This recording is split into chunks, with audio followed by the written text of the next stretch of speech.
All right. Hey, guys. We're here. Jim, good to see you. Yeah, You're good to see you, looking, man. you're out there in New Mexico, I guess, huh? You got the very large array behind you there. I do. Yeah, it's a little cold. It's nighttime in the desert, It, but it, I it got a does hoodie. get it does get cold in the nighttime, doesn't it? Hmm. So yeah, we're here to talk about the premiere episodes of Pluribus, which we both loved. I wanted to start out. I want you to introduce yourself so that my just in case my viewers don't know who you are, they can find out. And then also just tell me what you think about now that we've had a couple of days to think about it, because you did your podcast, which I listened to. I made my video. Um, Now with a little bit of space, what do you think about the first two episodes of Pluribus? Yeah, I did a 2-hour podcast to my thoughts pretty much immediately after it, which were all very positive. This is, in my opinion, very much a Vince Gilligan show, and I love Vince Gilligan shows. He's doing a lot of his old tricks here, but with like a fresh coat of paint on them, I think, and I really loved it. Second, third, I don't know how many times I've seen this now because I watched it again with my wife. Probably third or fourth time through this, I'm still right there. I'm still loving everything this show is doing. It's the possibilities and I guess, the question marks that I have that are like really drawing my interest and holding it. Because this is not one of those mystery box shows which I've grown to kind of despise as I've covered more and more of them. Like Westworld was really, really hard on me when we got to later seasons of that. And like Severance has been the exception so far, but I even feel like that's stretching itself a little bit. Here, I don't feel like this is a mystery box thing. I feel like it's just, like I said, it's Villian. He cares more about the characters than he does necessarily the plot, or at least he's going to let the characters drive the plot, and Yeah. that is what interests me the most. There's like one gripe I have, maybe, that is a standard Villigan gripe that I have occasionally, that we can maybe talk about at some point. But other than that, I think my opinion has remained unchanged. I said in the podcast this could become my favorite show currently airing, which I think right now currently is Severance, but this has tons of potential to overtake it. Yeah. Yeah. And I'm with you on that. I was really excited about it. I I watched the two episodes by myself, and hadn't had a chance to talk. Didn't know anyone else that had seen him at that point, and it was the kind of show where I was just like, man, I want to show this to someone else and just see how they Mm-hmm. react to it. Like Yeah. it. I think you touched on this on your podcast. We went in knowing a lot of stuff that I would personally, for me, I was prepared for a lot of what happened. I didn't know Mm-hmm. for sure, but it was more like confirmations than reveals, I guess. And I wanted to see someone who didn't know anything and how they experienced that, and it was a lot of fun. Like my wife watched it with me, and it's just those scenes like where they all talk in unison, and they just do all this stuff. Like it's a really, they really got what they could out of this premise that they're working for. I think in the introduction part, I don't know. I got a little bit tired of the mysterious marketing campaign towards the end, just because I wanted to see it so bad. But I think Okay. overall, it paid off, and I think it's pretty cool. Uh, so did you introduce yourself there? Did you did I you don't do think that so. part? I said I did a podcast. Who knows where I did it? Yeah, I'm Jim from at Bald Move. If you can see it on the screen there. Yeah, over at baldmove.com, we do a bunch of TV and movie podcasts covering all of the like hot shows, I guess, and some of the not so hot ones. Or I guess not so recent. We're covering a 60-year-old show right now, Star Trek: The Original Series, but that's fun. Yeah, but we are covering gonna cover the whole season of Pluribus. Yeah, and I guess you're probably doing the same, looking at the same stuff I'm looking at coming up. Fallout is they changed that to a weekly release, so that's pretty exciting. It's going to make the last 2 weeks of Pluribus a little bit crazier, but that'll go on into January and February, and then we also have the Night of the Seven Kingdoms coming up too. Right in January. Yeah, all those come out. And Star Trek I cover. I'm a big Star Trek fan, so Starfleet Academy is another one I'm interested to see if it's any good. We'll see. Yeah. But yeah, the podcast I do on Pluribus is called Pluribussin. Yeah, so Pluribussin. Yeah.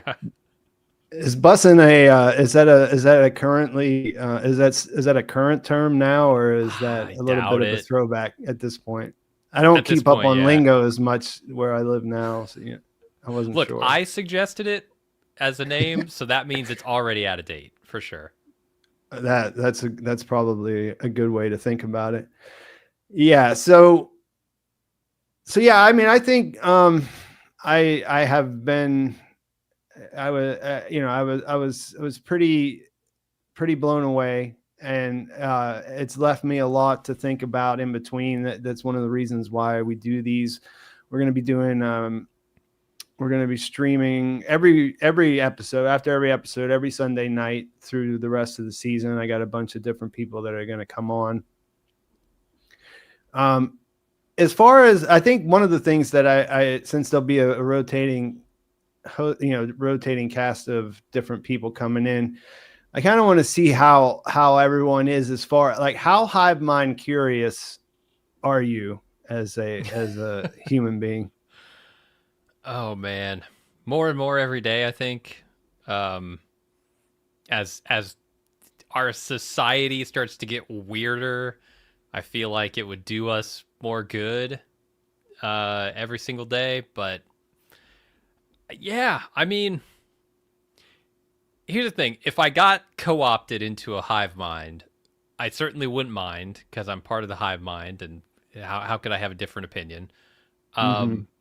But if I'm not part of the hive mind and everyone else is a hive mind, I am definitely going to be like Kumba. Yeah.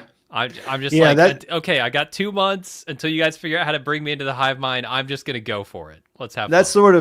That's sort of like the next question, right? Like, are we more Carol or are we more Kumba when it comes down to it?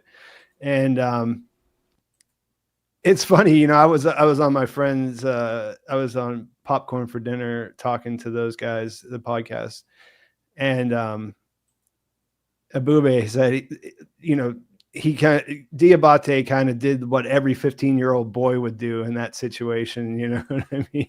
I'm a 15-year-old boy. Yes. Yeah. Yes. And well, we all are on some level, right? Level.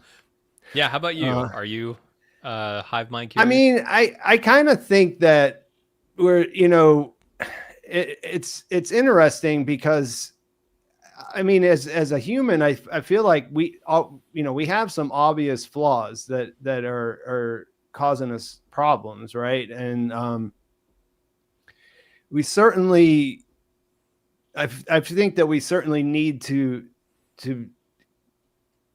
collectivize some. You know what I mean? Like, we need to work together in order to survive. Like, it's really tricky because, I mean, I love to read sci-fi. I've been reading sci-fi almost primarily for as long as I can remember. And you read a lot of I've read a lot of different hive mind scenarios and different things, and a lot of it, I guess, was metaphor in the Cold War era, because the United States was trying to turn the world against communism. So it's sort of like, well,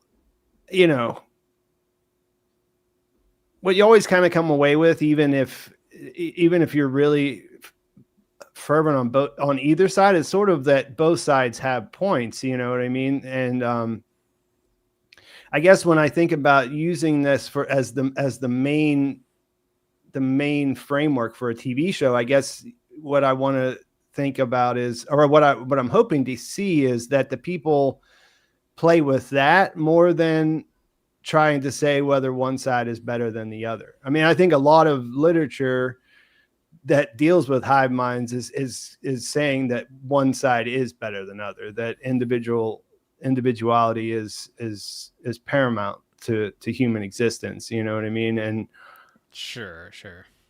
that necessarily, I don't necessarily agree with that in that sense. But as you're saying, when you put Carol in the situation, someone who doesn't really feel like she can be happy, even when she has everything she needs, prior to the thing, in her situation, I might go to that extreme, right? You know what I mean? Like I would definitely, being the only person left who, had that in me, it may be the thing that I really wanted to preserve. So yeah, it's a great way to get you thinking about, our problems as humans and how we go forward without destroying ourselves. Right. Yeah. No, it's a amazing premise. This is what I love from sci-fi. I love this premise because there's so much to play with here. There's so much to think about. It raises so many questions within the human sphere that this isn't just spaceships shooting at each other or something, right? Mm-hmm. This isn't like good versus evil. This is ourselves versus ourselves in a way. Like we crave connection with people. We are social creatures, and yet we also value our individuality. And how we balance those two things kind of defines how successful we are in a lot of ways. Yeah, that's a great way to put it. It is a battle. It's like humanity's battle with itself, and I think that the show frames that as the duality that Carol has as a character in a very short amount of time, which is, I think, something that's really impressive too. As one of the things I started off asking about how we feel about it now. I was impressed the first time I watched it, but going back and looking at it a lot closer, that's the thing. They really were able to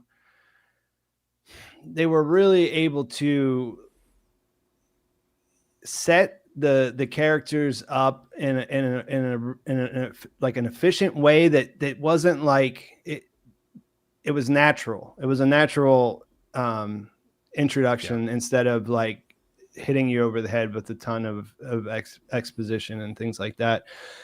It's one of the more impressive things, and it's something that I think that it's easy to kind of just like, whenever those things work, you don't think about them that much. You only really think about it whenever it doesn't work, and a show kind of butchers that. So I think it's worth pointing out, that Carol and Helen had about 5 minutes of screen time where we saw them behind closed doors, where they were just them.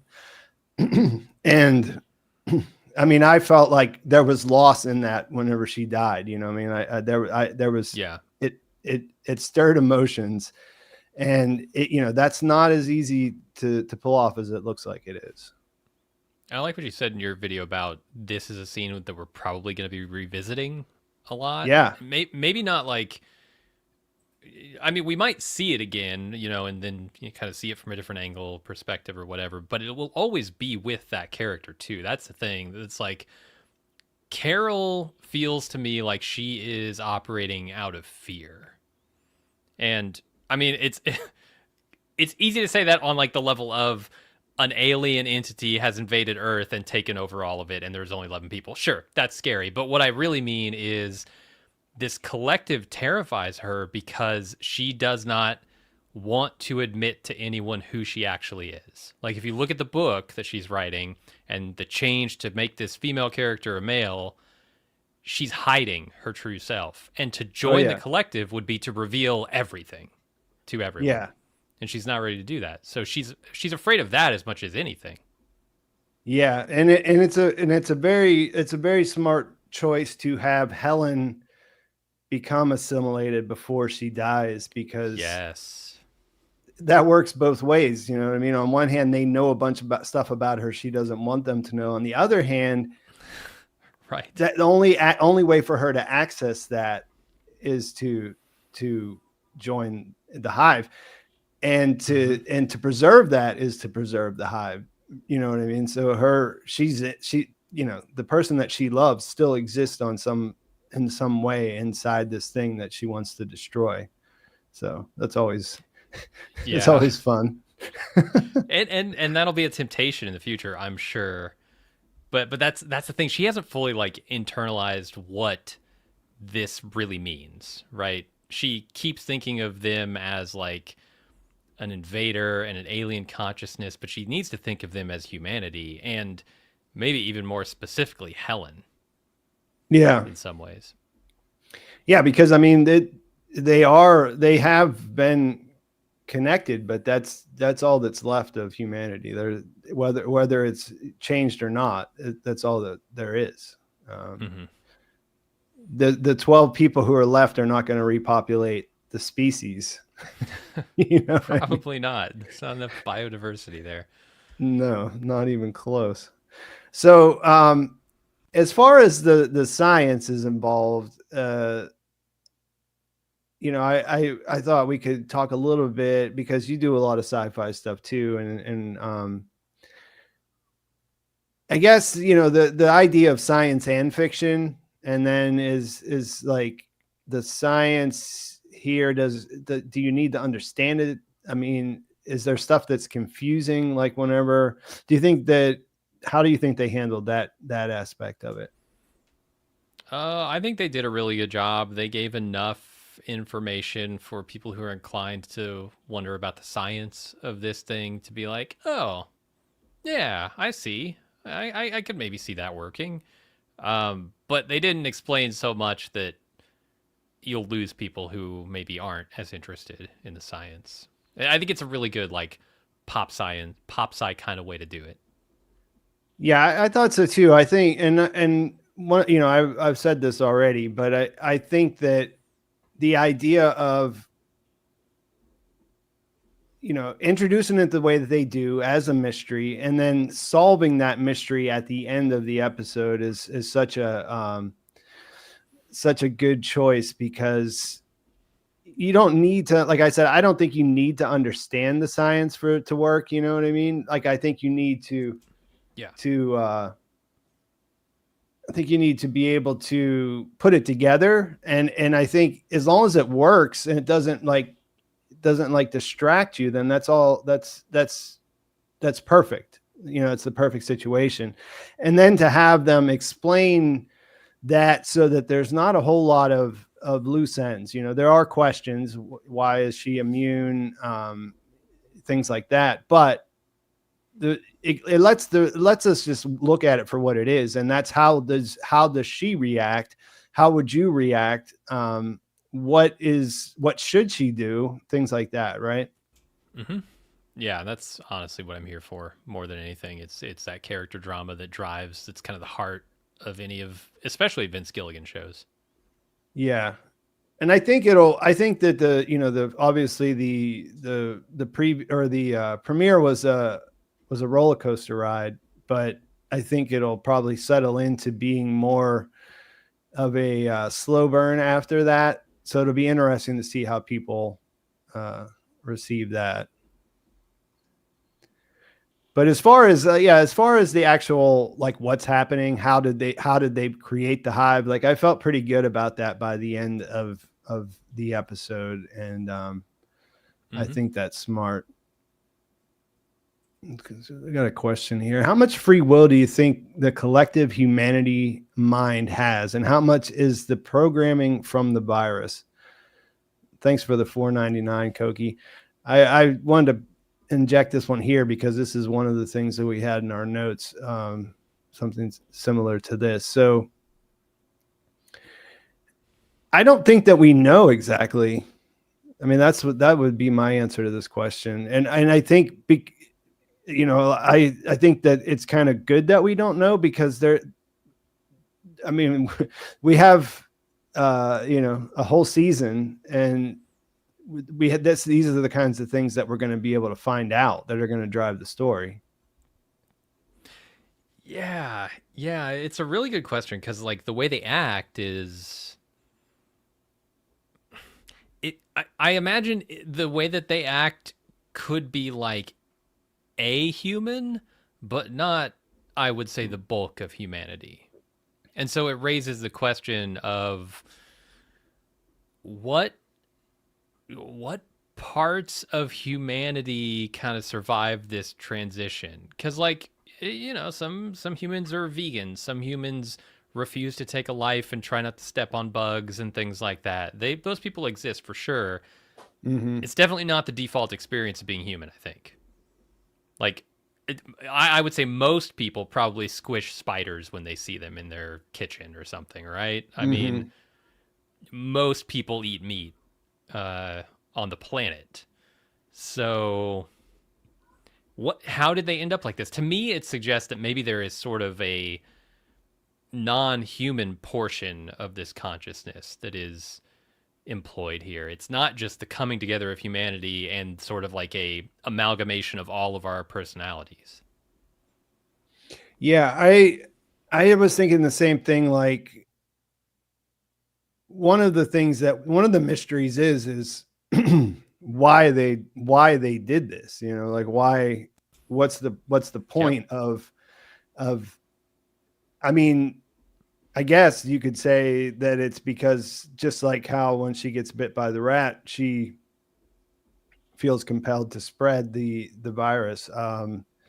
That's basically all that's going on, right? Yeah. But on a galactic scale. But I think that we could, I think we have to think about whether or not there is someone pulling strings, or if this really is like an actual thing where someone just created this thing to combine everything together, and it's just naturally playing out now at this point. Or maybe it's not. Maybe it's not even a combination of human traits. Maybe it is simply an expression of kindness Well, to its extreme. another interesting thing about this way that they're handling it is that we have their individual personalities are still in there. They're intact and to a Right. certain extent. Right. That's the part that makes it a little bit confusing. And I really liked the way that Carol pointed this out when she was talking about the Lakshmi's son. Yeah, your son's still in there, but so is he's your prime minister and some guy you dated in high school. You know what I mean? Like those are, Yeah. It's weird. How does that even work? That's the question. Mm-hmm. And, give me 2 or 3 seasons of that, figuring that out. I'll be glued to my screen. Really. Oh yeah. Let's see we have another question here we'll look at real quick. Jack Larkin, thank you for the $4.99. Do you think the premise will serve as more of a backdrop for a character study, or will we delve into Carol trying to fight the hive? What can she do? This is a question I had too. You have this question. You should. I guess in the immediate, I'll say this is what I think in the immediate future is going to happen. I think that Carol is going to take, after what happened in Spain, Carol's going to take a page out of Diabate's book, and she's going to take them for what they're trying to give her. I don't know what that looks like. What what Carol? I don't think it's going to look like what Diabate did. I don't think she's going to have a harem of supermodels. I think that it'll probably look quite different, but I think that she's going to kind of go in that direction to feel that out and to just sort of fill the space, because if the ending of episode 2, ending of episode 2 tells us that she's wants to keep Zosha around, at least in the short term, right? Yeah, I think that's why she's going back to the plane. And I don't think that there's much that she can do to answer the question. but in order to figure that out, what that is, I think that that's the direction that she goes, is that she says, all right, well, I'll embrace what you're offering. And from there, look for weaknesses, things that I can exploit. If she wants to try to do something about it, she does have a couple points of leverage. She could try to essentially extort them into it, like say, if you don't do what I want, I will shout in your face until you shake and another 11 million of you die. And she could go the other way too, which is I would like you to please help me figure out how to turn all the humans back into humans, how to separate out the consciousnesses, right? Like if they're really that helpful, they might try. Yeah, but there should be lines they can't cross, right? There should be, like how she says, we can't hurt you. We can't do these things. Like there are stops, and there are built-in stopping mechanisms, but we don't really understand the whole thing. But I think like some of the rest of this show, or the rest of the season rather, is going to be kind of exploring those boundaries, right? Like, okay, what can I get you guys to do for me that might help me solve this problem? Yeah, and they did that in the trailer. They had the tank, yeah. And the next episode is, I saw the title of the next episode is titled Grenade, so I expect that might play a role in the next episode. Yeah, we know she gets a cop car at some point based on the trailers. Yeah, I forgot about that. Here's another question. Derek Taylor, thank you for the $5. How will these people continue to populate the earth? No free will, no passion for life. I mean, I think that is a part of what, at least from reading the interviews and things, I think that's a part of what goes into this idea of happiness not being enough, because it's whenever you're unhappy, that's when you're most motivated to do something, right? So yeah, I would think that as far as population goes and reproducing, I think that would be part of their imperative if they are trying to spread their connection further, which we saw that they definitely were at first when they took over the planet. So yeah, I would think that they would want to reproduce. Potentially, yeah. I mean, unless their means of reproduction is finding other species that can receive their signal and then having them merge. Because we really don't know what these things are, right? Our only interface to whoever sent this signal is through humanity, which is weird because it gives us a false kind of sense of identity for them. Mm-hmm. Like, I don't know what you're assuming. Like, if we went to their planet, would they look like human beings? Would they look like slugs? Would they look like nothing? Would they be energy beings or digital creations? Like, who knows? I mean, odds are that they would not look like human beings, Right, you would think. So, yeah, there's a couple of things there. I just wanted to point out that one of the commenters said, really cool, said, no, Zosha says they like affection. And I think that's interesting because she didn't say they like affection. She said that they're all right with all forms of affection or something more to that. Right. Like, yeah, it wasn't that, it wasn't said, it wasn't like, we like that, we want that, please give us affection. It was more like, oh, we think affection's good, generally speaking. Yeah. Kind of just sort of, so it wasn't, I think that that's an interesting point. Like a lot of the stuff is that, we don't really know what anything that they say means yet. Yeah. And another question that kind of raises to me, this idea that they can't kill. It's like you not breathing air for them to kill. Right. That's how they have to be. like I question how a civilization like that develops in the first place if there are literally any predators anywhere in their vicinity, because that is such a huge evolutionary disadvantage. I don't think we'll ever get into this is the problem, right? I don't think we're ever going to the home world of whatever aliens created this signal. I don't think it's that No. big of a show, but it does make me curious, like how did this civilization develop if they can't defend themselves from attackers? Yeah, no, there's a lot of people. If I was looking at the comments of my video, and a lot of people were bringing up this idea that it feels more strategic and like a pacification, as a form of Okay. pacification. Mm-hmm. I understand the point of where that's coming from. I do wonder though, because the mechanism, the using this nucleotide sequence, this piece of, basically it's sort of, it doesn't make you sick. It rewrites your programming. It's almost like a virus, like that, like a computer virus more than a human Yeah. virus. And so if you're using that, to me, that seems like something you do when you can't travel 600 light years.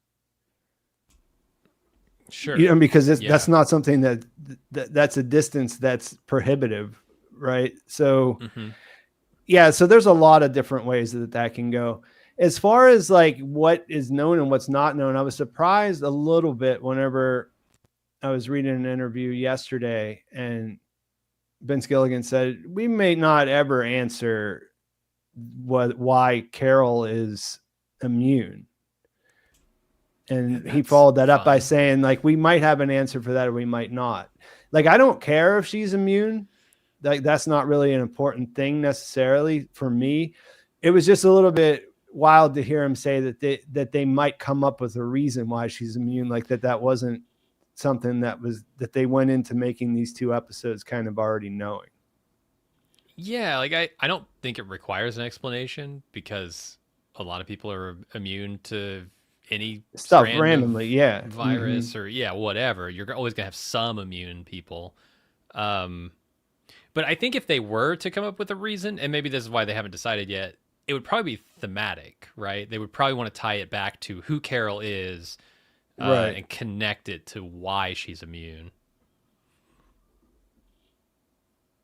Yeah, I mean, I think that just with anything that there's always exceptions, especially when you're talking about a Mm-hmm. scale of like trying to do something to 8 billion plus people. There's going Yeah. to be exceptions, things that don't go. Obviously, a lot of people are going to die, people who are driving cars and flying airplanes and have the unfortunate timing of being somewhere like, in a routine surgery that would otherwise be completely safe. Right. Yeah. But Whew. yeah, but when you're trying to make you got to break some eggs, right? Mm-hmm. But yeah, so I think, like, as far as that goes, like I personally don't care. I know you've said this, and the mystery box part, there's a little bit of it, but I'm not as I guess, like, whenever I think about that, I don't mind like writing to the mystery in certain cases. I think what's important for me, and what I think I see across the shows I like the best, it's when the writers and the team, they get the idea of like how the audience is going to take that and run with that, and then how to, like, kind of keep it under control in a certain sense, right? Like I said, Mm-hmm. you're going to ask a bunch of questions, then you need to give some answers and have some balance, and feel like it's not just chaos, right? It's not just a complete open book. And then also just sort of like, I've seen a lot of people, and this is something that we're going to probably talk about in a bit, but like the idea of the premise, or the setup of where she's the only human, everyone else is in the hive, that does present a lot of problems for a traditional character focused television show. But I also know that the people who sat in the writer's room, they thought about those same things that we're thinking about. You know, they weren't like, oh, wouldn't it be cool if we did this? Wouldn't it be so cool if everybody was in this hive except for Carol? And then they didn't think at all about like what the rest of the TV show would be about beyond that. These are professionals. Like, yeah. Like they definitely ran through scenarios, and like they think at least they may not be able to do it. I'm not saying that they can, but they at least have worked out a way that they think they can make that work. So. Yeah. And I mean, I know that they like to write things that are challenging for them too. I mean, yeah, Vince Gilligan talks about how during Breaking Bad he was always trying to write himself into a corner that he would then have you hear no a lot of idea people the say next the same season thing. how to get out of. Yeah And so I could see them being like, well, this is going to be a challenge to bring this entire human race down to one hive mind and 12 other characters, but let's do it and see if we can. And I'm sure they, like you said, they thought it through. They understand the implications. They figured it out. But yeah, I think it's interesting to see a show like pared down to its essentials and then just play with a few toys and see how they interact. Yeah. I just saw this question here. Akana, thank you for the $5. Have you seen the theory that each sort of seizure panic attack knocks one from the hive? That's why it turned to 12. I did see that. Someone commented on my video, mentioned it in a comment on my breakdown video. It caught my attention. But I think I did say in the video too that it is surprising to me that they were on everyone else so quickly, but they didn't find that 12th person until almost 24 hours later. And I kind of rolled that back, or I kind of switched positions on that after, in the day after, because I just thought about how remote some things in our world really are, Yeah, everybody's changing, but there are places where it would take longer to spread to. And if anybody had an idea of what was going on, they might be, there could be just a stupid reason why they weren't initially, why they were immune or whatever. But if you knew you were immune and you saw that was happening, some people would naturally be better at being alone and being away for 24 hours than perhaps, others. Mm-hmm. Most of the people that she met in episode 2, they had family members who were affected in that moment. So they would have been on their radar right away. So yeah, I guess, I have heard this theory that her seizure might knock someone loose from the hive. I currently don't think it's true. I don't think that's the direction they're going, but it did catch my attention as soon as I saw it, because I was looking for a reason why the character who we've seen him in the trailer before, he's what was his name? Manusos. That sounds right. I think so. And we know he's coming, but we don't know what his story is. I guess that's possible, that theory. It's interesting. I'm looking for a little more evidence before I jump to. I guess what I like about it, now that it was brought up here, I guess what I like about it is that you have that sort of well, do the ends justify the means in that situation? Like, you want to break people away. Is it okay to kill 11 million hive people to get one non-hive person free? Well, what if you told them, okay, I'm about to offend you so hard that you're going to shake and freeze up. So everybody get ready. Get everybody out of airplanes. Place. Yes. Get everybody out of their cars. I'll give you 10 minutes. and then you did it. I think they would oblige you, right? They would be like, okay, Yeah, we like I can't said, I let think so they many do people have die. some built-in things that would stop them from doing certain things, but within, if you were really smart, if you had nothing else to do but to think about ways you could exploit this thing that Right? you're living in, which like I said, I Yes. think that is going to be what we're going to see Carol do to a certain extent, because that seems funny and like good Mm-hmm. TV to me. But And that is the mind of Gilligan too. I think yeah, he that's what I'm loves that saying. Like, stuff, man. what would you do? Well, I could try this one, see how that goes, you know. Mm-hmm. And like I said, we already did see the thing in the trailer where she's saying a grenade, a bazooka, a tank. Right. she's gonna test it a little bit. Mm-hmm.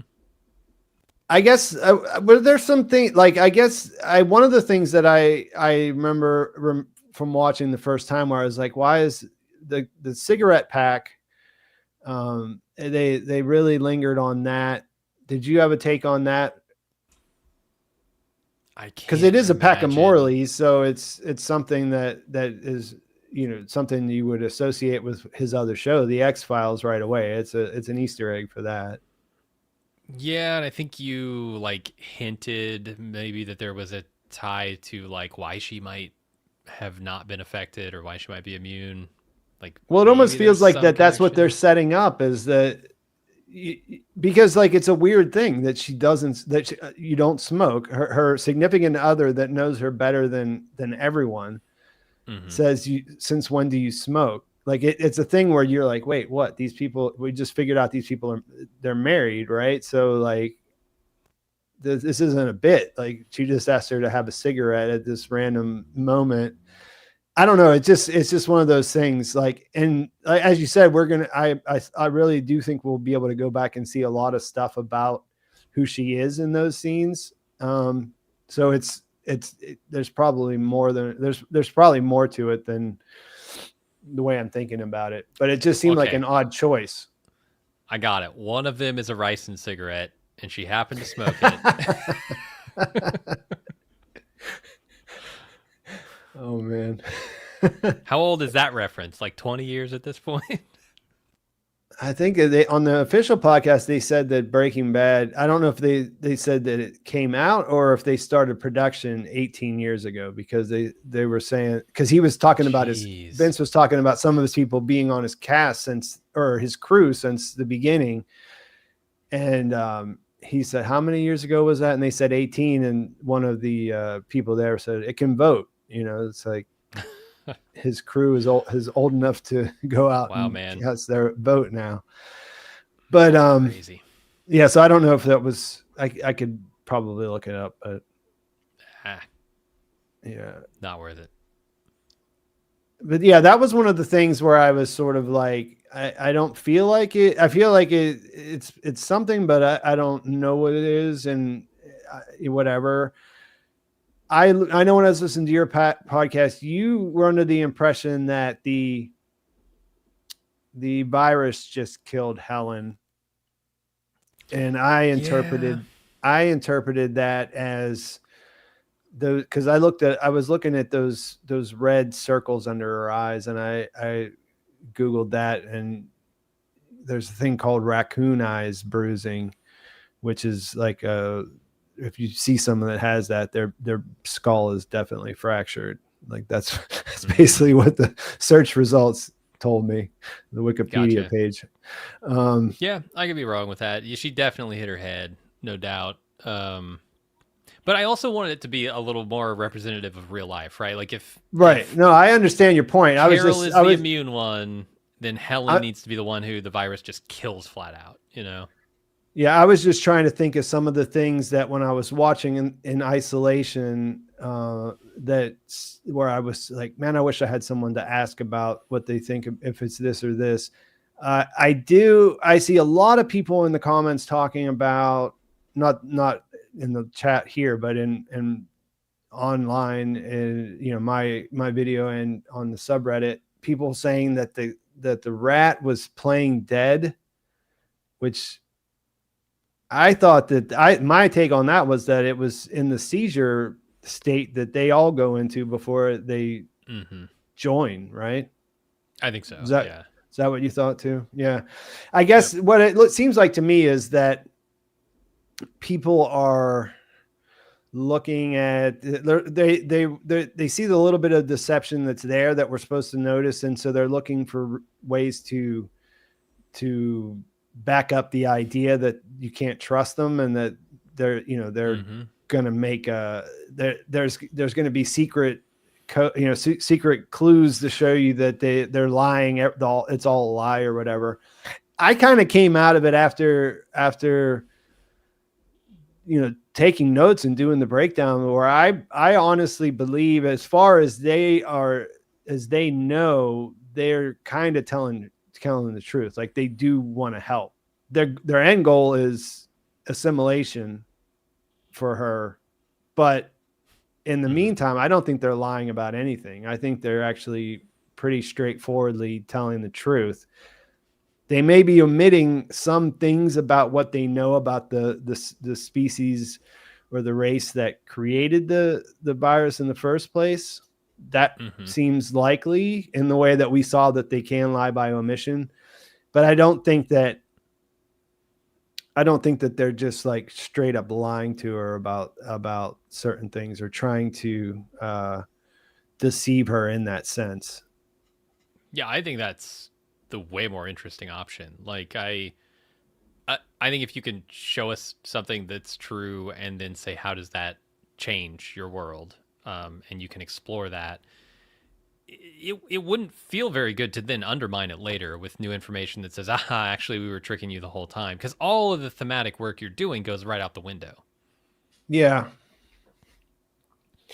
I don't think it's I don't think it's very twisty, the way that this will play out.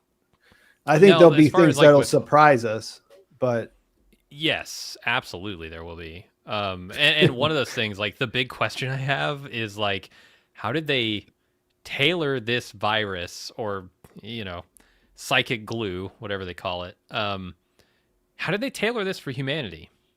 How much do they know about us? Did they know about us before even sending this signal out? Because it is very... Look, I'm hypothesizing there are a lot of different types of life forms out there, and that humanity is one among many, and we're very particular in our genetic makeup, and that one virus that works for us wouldn't work for any other species. Well, but I could be wrong about that. And this is good. All right, so I'm gonna before I say anything about this, I'm gonna tell you that I'm not a science person. I read a lot of science fiction. Two different things, right? Very. But if you're looking for a sci-fi explanation, there could be species out there that are so so advanced that they can see because this is made by the building blocks of life, basically, right? Those 4 chemical components, or the nucleotide sequence, it's made up of the building blocks of life as it is here. Sure. Yeah, because because it's what it is that it's a recipe, as he says, to change our DNA by using this sequence that's RNA, right? Mm-hmm. So I think, and like I said, this is the sci-fi person in me thinking, not someone who has any idea about how the science actually works. But I think that there could be an alien race that's so advanced that they could look at what our planet is made of. They could observe our planet from even a far away and look at what's on it, and then they would know they would actually then know what the building blocks of life were. They could extrapolate that. Mm-hmm. Maybe I'm way off base, but I mean, if someone wrote a sci-fi book where that happened, I'd be like, oh, okay, yeah, sure. I can accept that. Yeah, I'm with you. Okay. So, like, there are explanations if you really go looking for them, but it could also be something much more down to earth, and it may play a part later. We don't really know. I was just sort of kind of saying the opposite end of what's possible. It could be that. I mean, do you have a theory that there's a reason how they knew that, or it's just a random question? It is a question. Yeah, how did they know that? But that's a plausible explanation. All right, a guy. Thank you for the $5. Is the RNA sequence sent by the extraterrestrial intentionally a happiness pacification virus, or is that just the mutation it took on in humans? Well, that kind of goes along with what we were just saying, and really, I don't know. We don't know. I think we're not supposed to know. I think the main thing that you need to know is that it changes people. Right. It's like I said, I think that maybe thinking of it as software or a recipe, I don't know. I can't think of a better way to describe it without it Well, it's like being cooking a steak, right? a You can't. sickness. It like changes it molecularly. It's not like something even more than molecularly. It changes our Cellularly. Yeah. DNA. Yeah. Mm-hmm. Which it's not like you can just detach the viral load from your cells and suddenly humans will be cured. They're now written different. Yeah. That's the way I interpret it as well.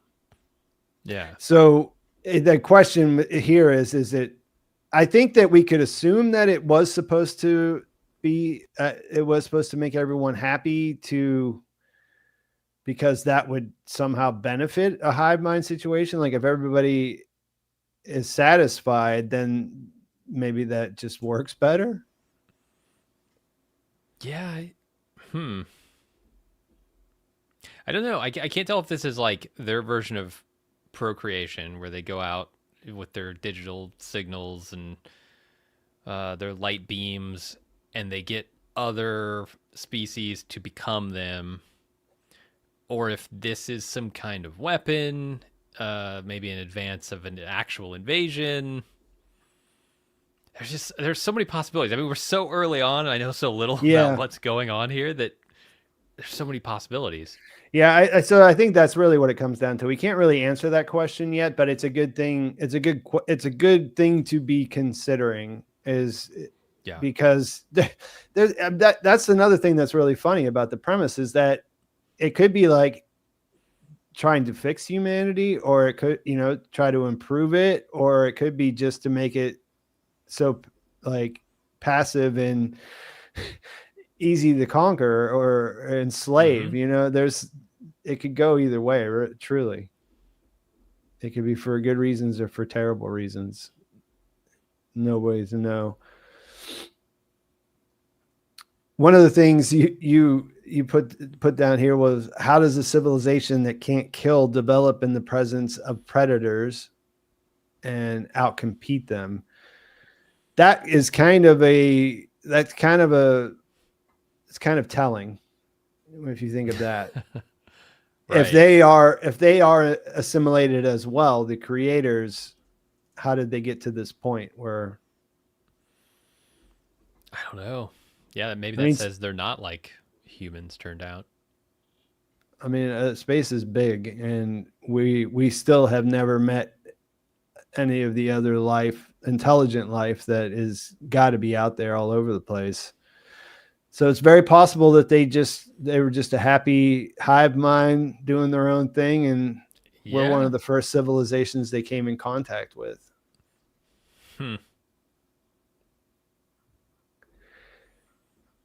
Do you have any ideas about if they have a goal? Is there something they're trying to do, or is it just that? Is it just rolling out the happiness all throughout, making a big love fest everywhere? I mean, that's it.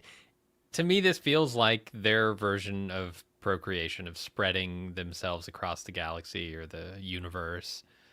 And this is how they do it. This is like them making babies for humanity, right? Yeah.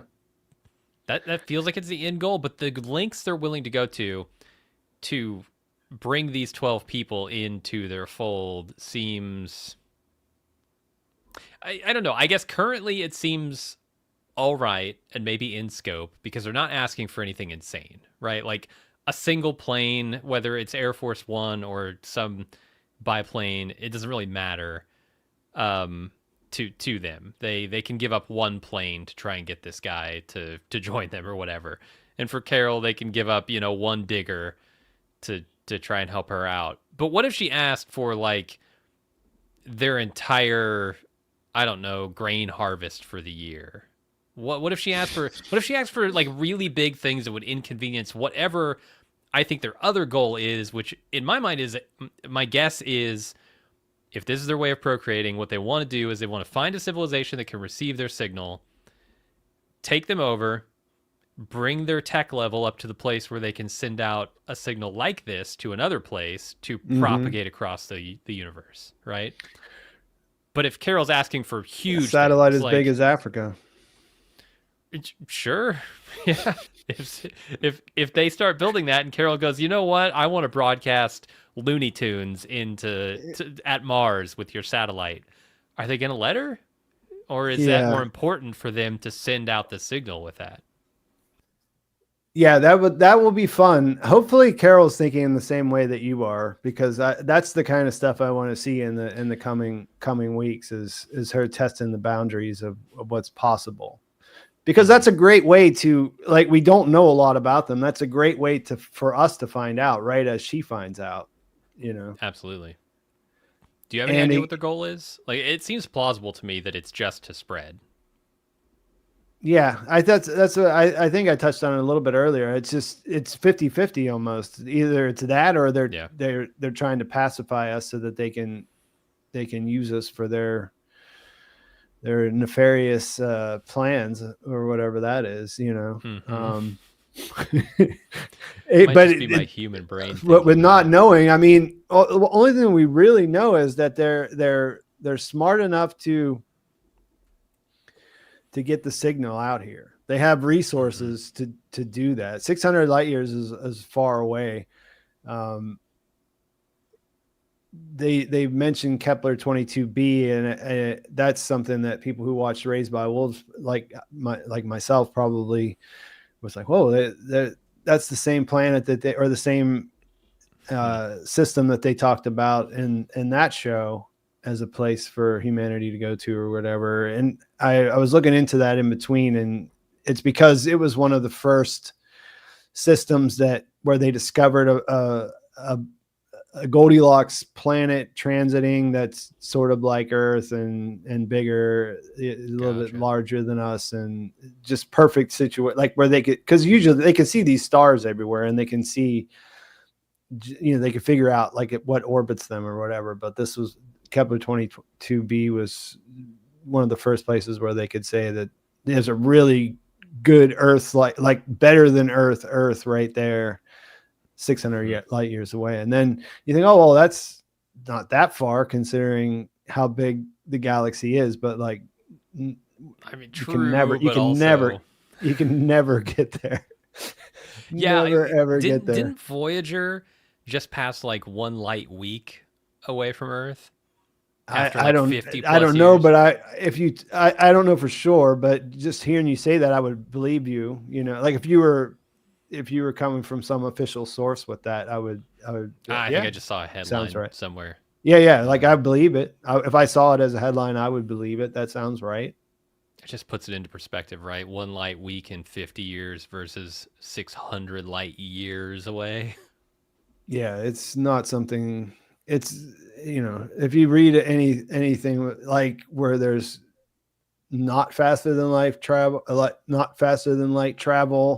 going on in the way that, usually it's cryosleep or whatever, but the amount of years that pass as they go from these distances is crazy. Kana, thank you for the 5 again. We're assuming it's nefarious and of alien origin, but could also be something that's always existed in the universe. Are you guys talking about the signal? I think so, yeah. Yeah, I mean, that's where, not knowing that much about the science kind of limits how much I want to say. Sort of like what you were saying before about the how would they know that this recipe was right for Earth? I'm not sure if that's plausible. Like if it existed in the universe, it wouldn't be effective for. I don't think since it's an RNA recipe. I don't think it would be effective on all life forms. But yeah, I'm not sure.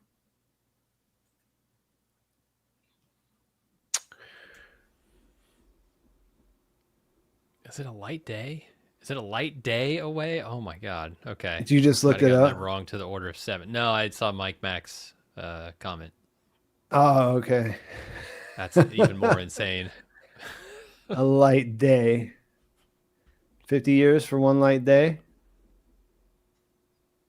Times that by 365, then times it again by 50. By 600. Right? Oh, yeah.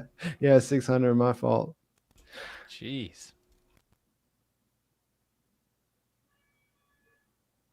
One of the things, I guess, yeah, we're talking a lot about the space. I guess to bring it back to character a little bit, one of the things that grabbed me the most in the first episode was this shot where she's doing she's watching Helen die, and she's realizing that there's nothing she can do about it. And she screams out, "Somebody please help me," which is very human. And a few seconds later, or not seconds, but a bit later, the first thing the Hive says whenever they assemble was, "We just want to help." And I thought that was fantastic on so many different levels, but then after the fact, I started thinking about this idea that no one is coming to save Carol. We have the whole thing at the end of the episode where Davis Taffler stands there at the podium and tells her what's going on, and he's offering everything that they have, and it's still a situation where there's no one that's going to solve this or save this for Carol. And I've seen a lot of people talking about like the way that this reminds them of the situation with AI that's going on now, where people are getting so much more reliant on using it for everything. But this is the part that really kind of struck me as the timely bit, is that's kind of how it feels. That's kind of how it feels now. Like when the doomer feelings set in, it's just like, man, nobody who's in positions of power like are willing to do anything about any of this stuff. It's just sort of like, it sort of feels like at this point in history, people our age are just coming to this realization that all the things that we were taught about, like, yes, but the institutions are there, people are inherently good, and they'll do the right thing when the time comes. I mean, it just seems to be like a situation where we're all just sort of realizing that no one is actually coming to help. We're kind of just cruising to the end of civilization. And you got it, yeah. you have the choices of rolling up on in the fetal position on the couch like Carol did there, or you can cash in on the chaos, or it just feels less and less like you have a chance to be able to actually affect any change. So I think I feel like that's one of the things that the show is. I don't think that it was made with that in mind necessarily, because he said he conceptualized things so long ago. Same with the AI comparisons. I think the AI comparisons are pretty good, but I don't think that's what he had in mind whenever he started writing the story. But yeah, do you ever feel like that? You ever feel like there's nobody coming to help? It's just, dude, I had I was laying in bed, couldn't sleep the other night, and I just had this intense feeling of being like a tree stump that's like solid and stable in the ground, but there are chains around me and a truck that is fucking pulling me out of the ground. Like the Yeah. stability that I used to feel even a little bit is just like totally dissipating. And it's yeah, turning into a feeling of like, yeah, there is no turning the ship around because we've let it go too far toward the iceberg at this point. But like I don't know. I mean, on the other hand, it feels to me like there is, if I want to compare it to Pluribus, what I feel is going on is the real thing right here. Is there are people who just don't understand what it's like to be on the other side of something. This entity can't understand anything about what it means to be an individual, and Carol can't understand anything about what it means to be a hive mind, and they're both separated and scared of each other, and so there is no coming together of those two very like different aspects of humanity. And at some point that just doesn't work. It falls apart. And I think it's, like I said, it's going to be a system fighting itself. Yeah. So obviously everyone has to be assimilated into the hive mind and no more problems. I mean, that's one way to look at it. The others could say the hive mind needs to be demolished and we can all be individuals again and we'll all be happy that way. We'll just go down. We'll go down with the ship, as the ocean burns around us. It'll be fine. That's the thing, though. Like the people who are causing the problems aren't affected by the problems, and the people who are affected can't do anything to solve the problems themselves. So that's like the divide there between the people who understand what it's like to be one part of the equation and the people who, and those same people can't understand what it's like to be the other side. Yeah. Yeah, I agree. This is something that I saw people talking about the timing of this earlier in the chat as it was going by. And Jazz is the answer. What is your question? Thank you for the $5. Thanks for the membership too. Thanks for becoming a channel member. Appreciate that. The signal was sent to Earth during our year 1425. We're talking about the distance of one light day or whatever. It was long before we had the ability to properly receive it. Anticipation of our technology development. That's what my brain says. I was reading sci-fi all the time, is that you send it out in this way because before we get to the point where we can read this, we're not really a threat, right? We're just a bunch of people we're a bunch of cavemen walking around throwing rocks at each other or something. When we can actually receive this signal and start to spread out into space ourselves, that's when they have to catch us and turn us into the happy hive. Yeah, no, it's a good question. They kind of bring up the idea of it. Is it pinpointed toward Earth or is it a broadcast kind of thing? When they first identify the signal, the scientists are wondering about that. Yeah, they also say how it would be like it may have been going since the beginning of time. Right.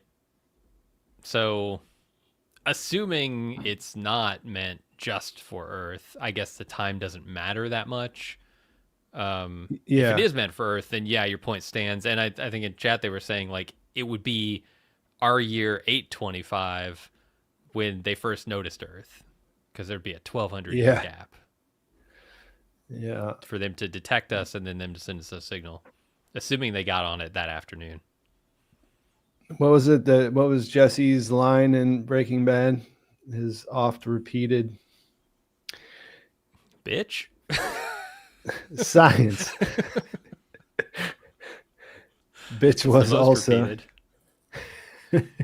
I was one of the things I thought was fun. Like I think the subtle nods to Breaking Bad are amazing. Like the way that, because I think there's a real issue if you have too many of the characters populating the world, it gets confusing. If you do too many over the top stuff, but like the suits, I know I heard you and Aaron talking about that when I was listening to your pod. The suits, that instantly made me think of Jesse blowing up his and waddling around Yeah, man. all Oh, I alone. love that. And I saw that when we're first introduced to Diabate, he's wearing the same wristwatch. Sorry, I don't know why I can't say the word. The same wristwatch that Jesse gave Walt. You can see it here. Yeah, see, he's got it on there. Nice. Like stuff like that is super cool. But if that's why without taking you out, there should be like a ton of that stuff. Like I've had a lot of people saying it's got to be in the same universe because Wayfarer, but it doesn't. Like that's the most heavy-handed one. But I think that I'm okay with it. I'll allow that one. Yeah. It's especially because it came out in the line. teaser first. Right. It made it fun for me. Yeah, because like, I guess it's sort of homages. Like it doesn't mean it's part of the universe. This is how I would say it. How it works for me.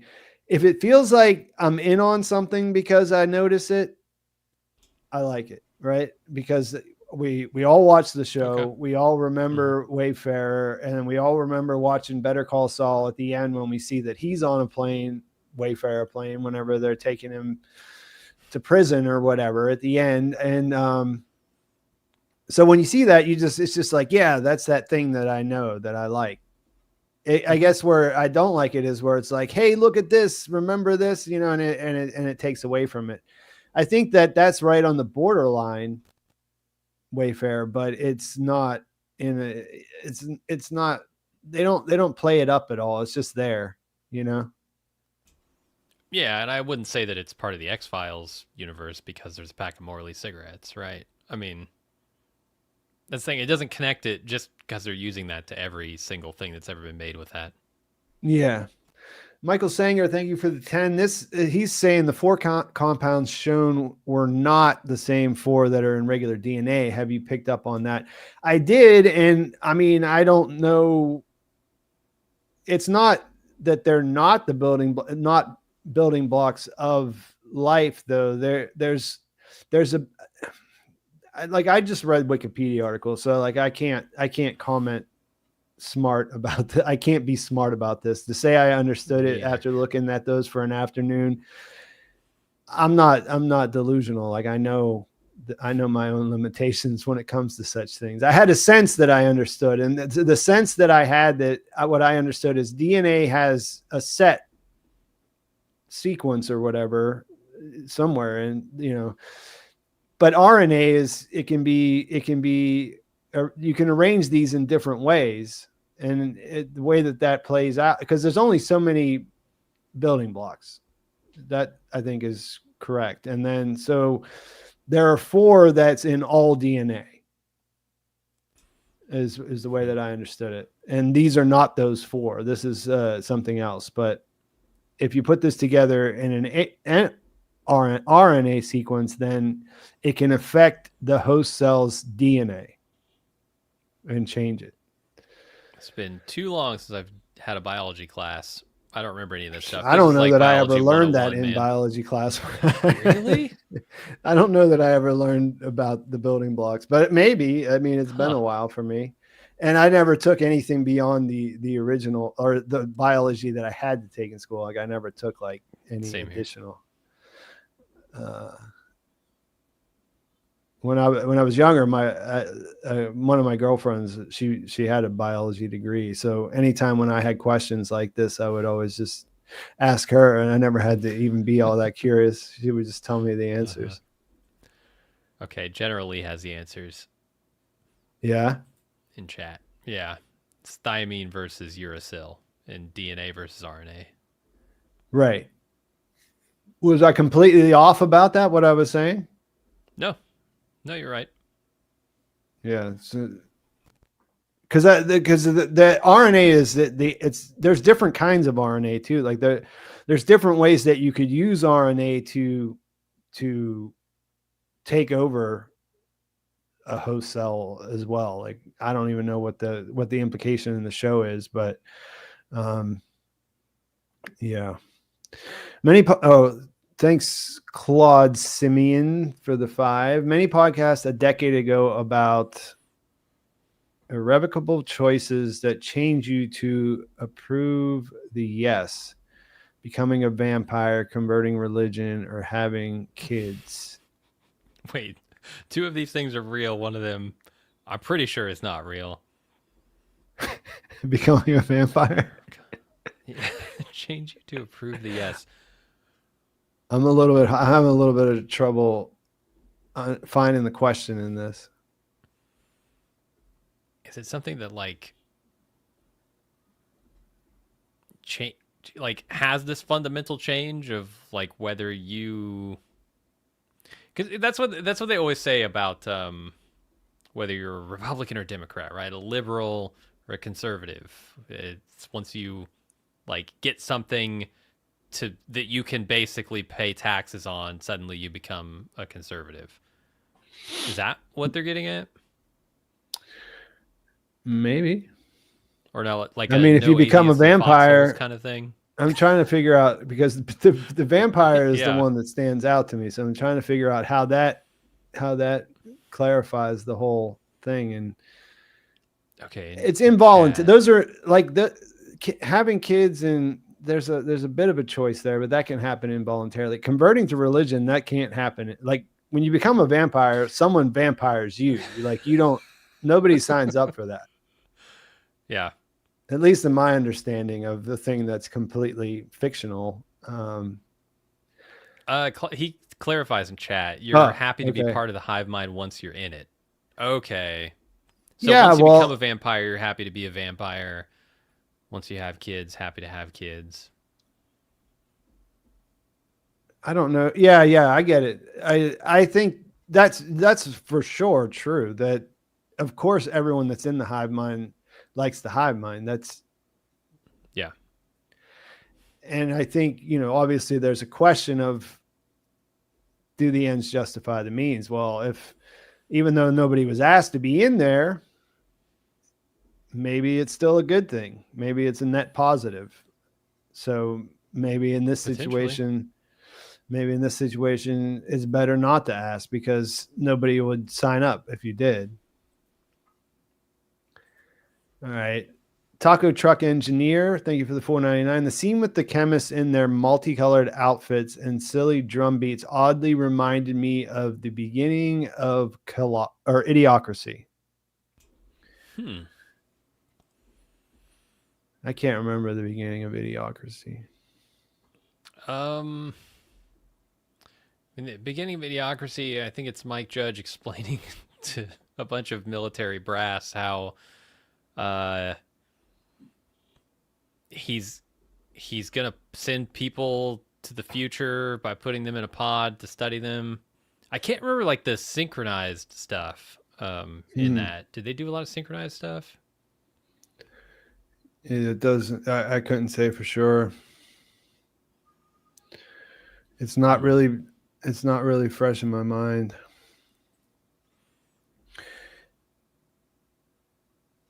Thanks for the comment. Sorry, I'm trying to think of how that comes together. One thing about that is that scene that was kind of cool that they did mention in the official podcast was that those are all real scientists that they cast in the non-acting parts, the background parts, the people who actually work there, they let them sign up, and that would be pretty cool.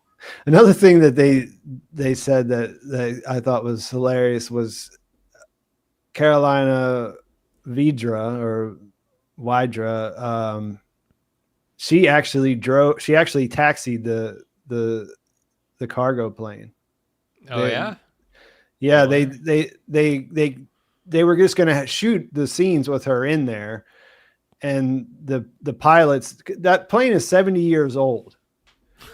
God.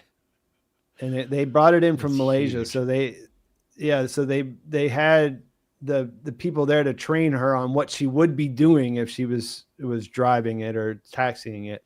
And I guess they were just they were just like, hey, you want to give it a go? And she was like, yeah, okay. So she got to actually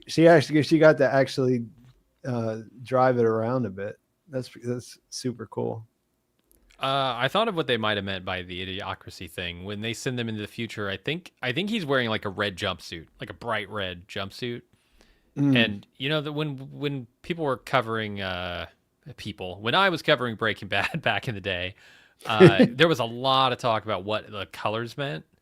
Oh Do you yeah, think they're going to do something similar here? Because they do have that very splashy, eye-catching yellow that we see. She's wearing like a yellow leather jacket at one point in the trailers that I don't think we've seen yet. Carol is, and I could see them doing something with that. Yeah, I do like the way that they used color in the show. I think probably the perfect example, the one that jumped out at me the most was the guy on the motorbike riding up with the helmet. It's like it's exaggerated, but it's not distracting. Like there's color, because color is good. People have been complaining about TV being great and washed out for, I don't know, 10 years now. And color is awesome. I don't know. There's something that they do there's some thing that they, ever since streaming became the dominant way that people ingest television, that they said, well, we can't make it too much this or too much that, because then it's not going to look good across multiple platforms or whatever, or different delivery devices, like the variety of different things people are watching, laptops and telephones and everything else.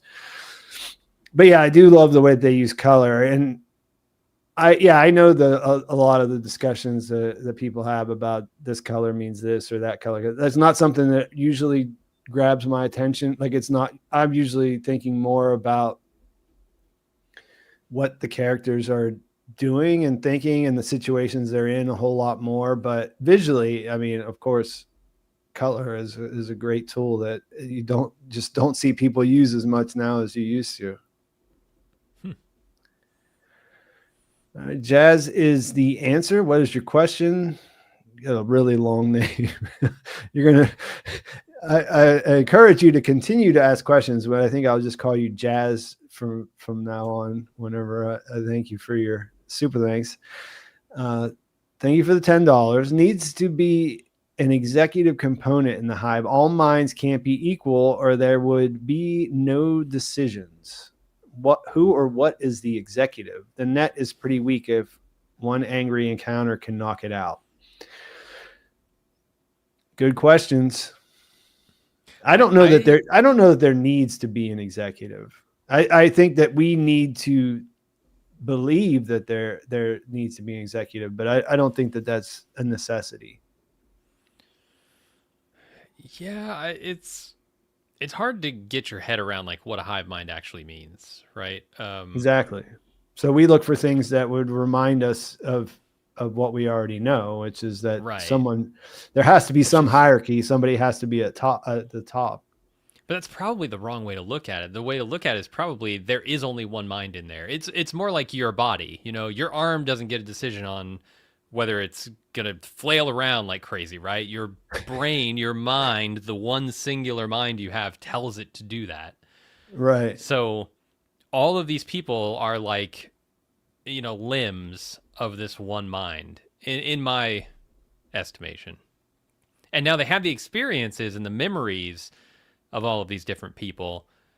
And so that's how they're able to pinpoint like, okay, this person was Helen. They experience these things. They know that your key's under that rock.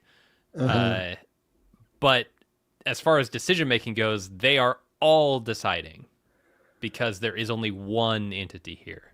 Yeah, the mind is the mind. We is us. It's just us. Yeah.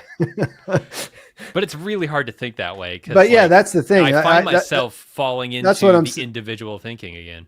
That's what I'm saying to Jazz. Not that that's an incorrect conclusion. I'm just saying that it could just be only understanding life one way and trying to apply that to something where it's not applicable. It's kind of another sci-fi thing. And, you know, when you think about advanced alien civilizations, most of the things that would be more advanced of us, we wouldn't understand at all. Like we wouldn't be able to apply. It's literally like when you look at your pets and you think, what is he or she thinking about this situation? Well, they're not thinking anything like what we think because their brain is totally different. You know what I mean? Right. But but at least for me, every time I look at my pets and I don't understand why they did something or what they're trying to accomplish by whatever they're doing, like I give them human motivations, which they ultimately don't have. They only care about food and sleep and killing if it's a cat. Yeah. Sometimes my younger dog right now cares about attention, but yeah, generally speaking, that's what they're all about. That's their business. And business is good whenever they're getting everything that they want. Got a few questions here that we're going to cycle through. I'm not going to be able to read them all in advance, so we're just going to hit them off one after the other here. Airy Ozone, thank you for the $4.99. What did the seizure type shaking make you think of? It struck me as similarly AR to the shaking, weird dancing Bowie did in his last videos. I don't think I've seen that video.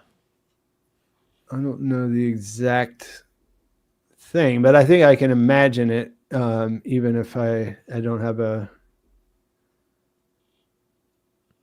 But the thing that made me not what it made me think of, but what I thought about when I first watched that was, how did they get so many people who are like some of those background players in the scenes? Those aren't actors, those are extras.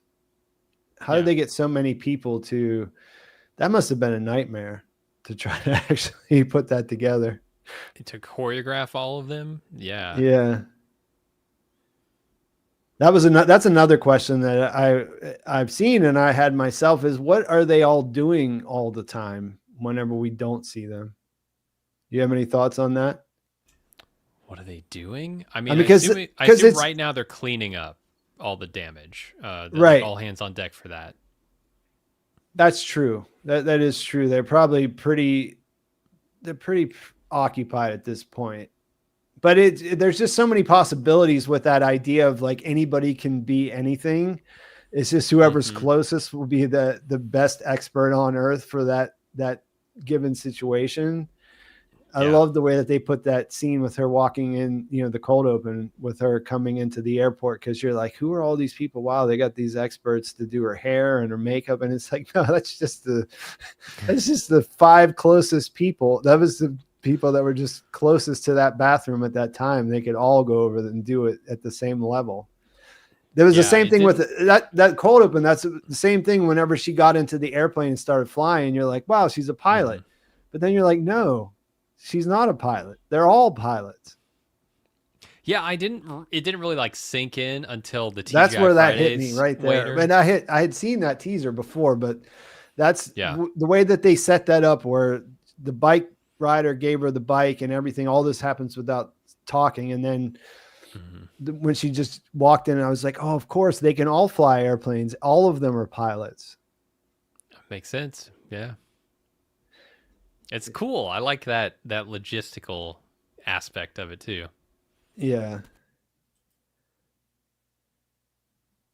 Silver Scale, thank you for the 5. Kate Adamala shut down her own research into mirror life cells for the biothreat it poses. Something cool to look into. I have to look into that because I've never heard of it before. But I will make a note to check that out. Thank you for bringing it to my attention. We got here Skylar the writer. Thank you for the $4.99. How do we know everyone in the hive mind likes being in it? Well, I think this goes back to what we were saying. He says that it could be torturous for them to lose autonomy while conscious, like, and get out. I think there looks to be some discomfort in the seizing phase of it, but I think that until proven otherwise, my thought is that they become it becomes them. There's not the idea of being able to engage or not engage just doesn't exist anymore. I tend to agree with that. I mean, I don't think it's like a get out situation where sort of your consciousness is living inside the thing at the same time that it exists. I think it's more like, I guess you have to think you have to think of the potential of where it could go from. And for me, I think that I don't think, because it's a multi-season TV show from a group of people who have given us two very well thought out and completed television series. Like, I don't think that they're setting the whole thing up for some big surprise at the end that, oh wait, really, they're all miserable inside there. Because I don't know what you do after that, you know? Yeah, I mean, that feels like a late stage kind of thing if they were going to. Yeah, and then it would be about a war between, like, that's just, I just don't feel like that's the direction that the story will take us, but I certainly could be wrong, because, you know, I really don't have any idea when it comes down to it. Michael Zenger, thank you for the $5. Slightly off topic, but a hive mind might be the best chance to pass the great filter. So on a long enough timeline, it might be a net positive. Thoughts? I'm probably familiar with this concept, but not by name. Great filter. Yeah, you want to look it up? Great filter idea. The development of life from the earliest stages of abiogenesis to reaching the highest levels of development on the Kardashev scale. There's a barrier to development that makes detectable extraterrestrial life exceedingly rare. Yes. Yeah, that might be. I mean, I think practically a hive mind would solve a lot of problems, but the thing about it is not. I don't think that even like in most stories, it's a negative. Like it's almost always the bad guy, the antagonist, the hive mind. Like, there's really no examples, even whenever everything about them is benevolent and they're moral and they're doing good things. Like, it's still, generally speaking, at least from the Western point of view, which is pretty much all of the literature, sci-fi that I've read about it, is that it's always a bad thing, because you always lose that part of that. You always lose the thing that makes us human. And even though causes us to wage wars and destroy our planet and do all these other things, it's still it's still more valuable. It's still valuable enough that you can't throw that away, that you have to preserve that at all costs. I think I value my individuality. But if I were to look at it from this perspective and say, okay, we're going to destroy ourselves somehow unless we end up in a hive mind situation, then hive mind might actually be the only option. I mean, yeah, every species that doesn't join a hive mind or become a hive mind ends up, getting filtered. Oh, the great filter. So only hive minds exist on the long enough timeline. It's kind of an interesting idea.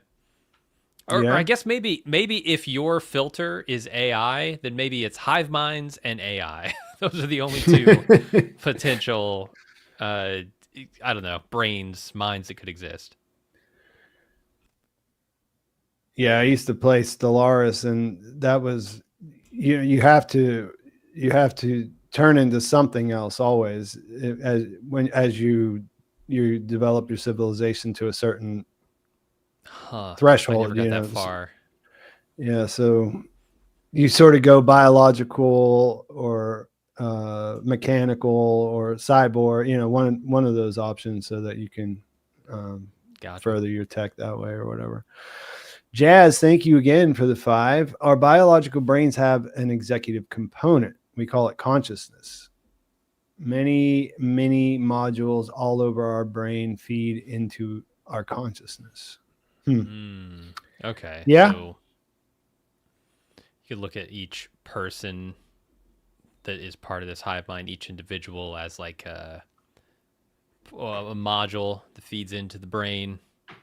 And then, yeah, that consciousness is just kind of the collective nature of all those. Yeah. I can see that. But that just sort of goes back to what your question about what is their long-term goal, which we don't really know either. So stuff I can't wait to find out,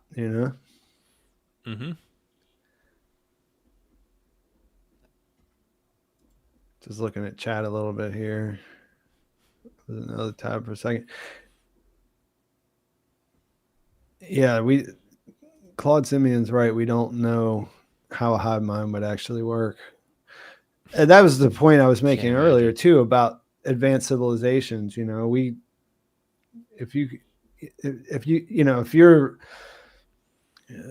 wouldn't know any more about what to go back to the example about our pets. Like, we wouldn't understand them any better than our pets understand us. And if they're really advanced, then it may be just completely abstract. It may seem completely abstract to us. Yeah, I'm trying to think of like an analogy that can explain how I think it would work. But basically, a hive mind is no different than you are. It's just, it has a lot of bodies, That's like, if you had 8 billion There's a lot arms, of processing power too. That's true, yeah. It's got a lot of power. But if you had 8 billion arms, you could do 8 billion things at the same time, just like the hive mind can, except the mind is contained within your one body. So I feel like that is easier to understand, right? The arms and whatnot is easier than like fully autonomous. Well, they're not autonomous. Fully constituted bodies, I guess. Yeah. Like, I don't look at these as people anymore. I look at them almost as arms of a bigger thing. Yeah, but like you said, it's really hard to do. And that's another thing that I thought was interesting about reading the interviews from the actors and how they prepared, how they had to balance this idea of not being human, like not reacting like a regular human would to things. Like, right.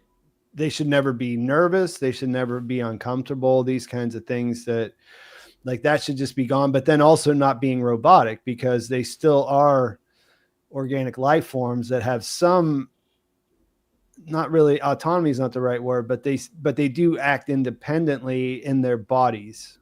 Right. Mm-hmm. So even though they're connected, it's like you said, they're sort of appendages, right, of a larger collective, which is, can you imagine trying to act that out? There's some complexities there in the way that you would want to make that work. Let's see here. I think I see. Oh yeah.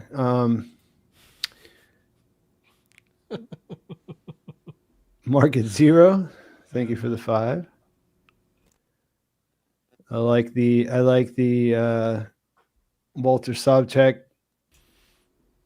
branding here. Seems Carol will need an ally at some point. Think so? No. Any guesses who might be friends? OBGYN kid, Jim, pray it's not Poyos Lyle. Yeah. I have opinions on him, if you listen to my Better Call Saul cast. Yeah, problems with Lyle? Yeah. Yeah. He's a Nepo baby.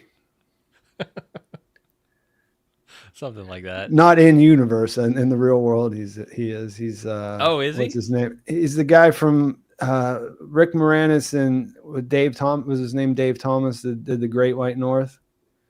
Lyle's Oh, I don't know. yeah. You don't remember the Great White North, the two.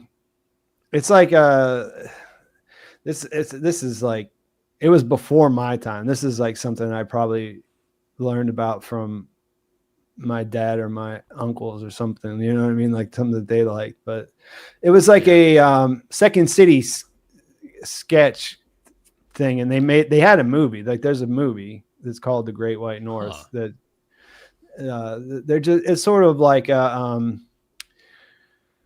it's in the mold of like a Wayne and Garth or something like that. You know, they're just like two guys who have a TV, like a public access TV show in Canada, and they end up having to save the world basically, and it involves drinking a lot of beer or something along those lines. Okay.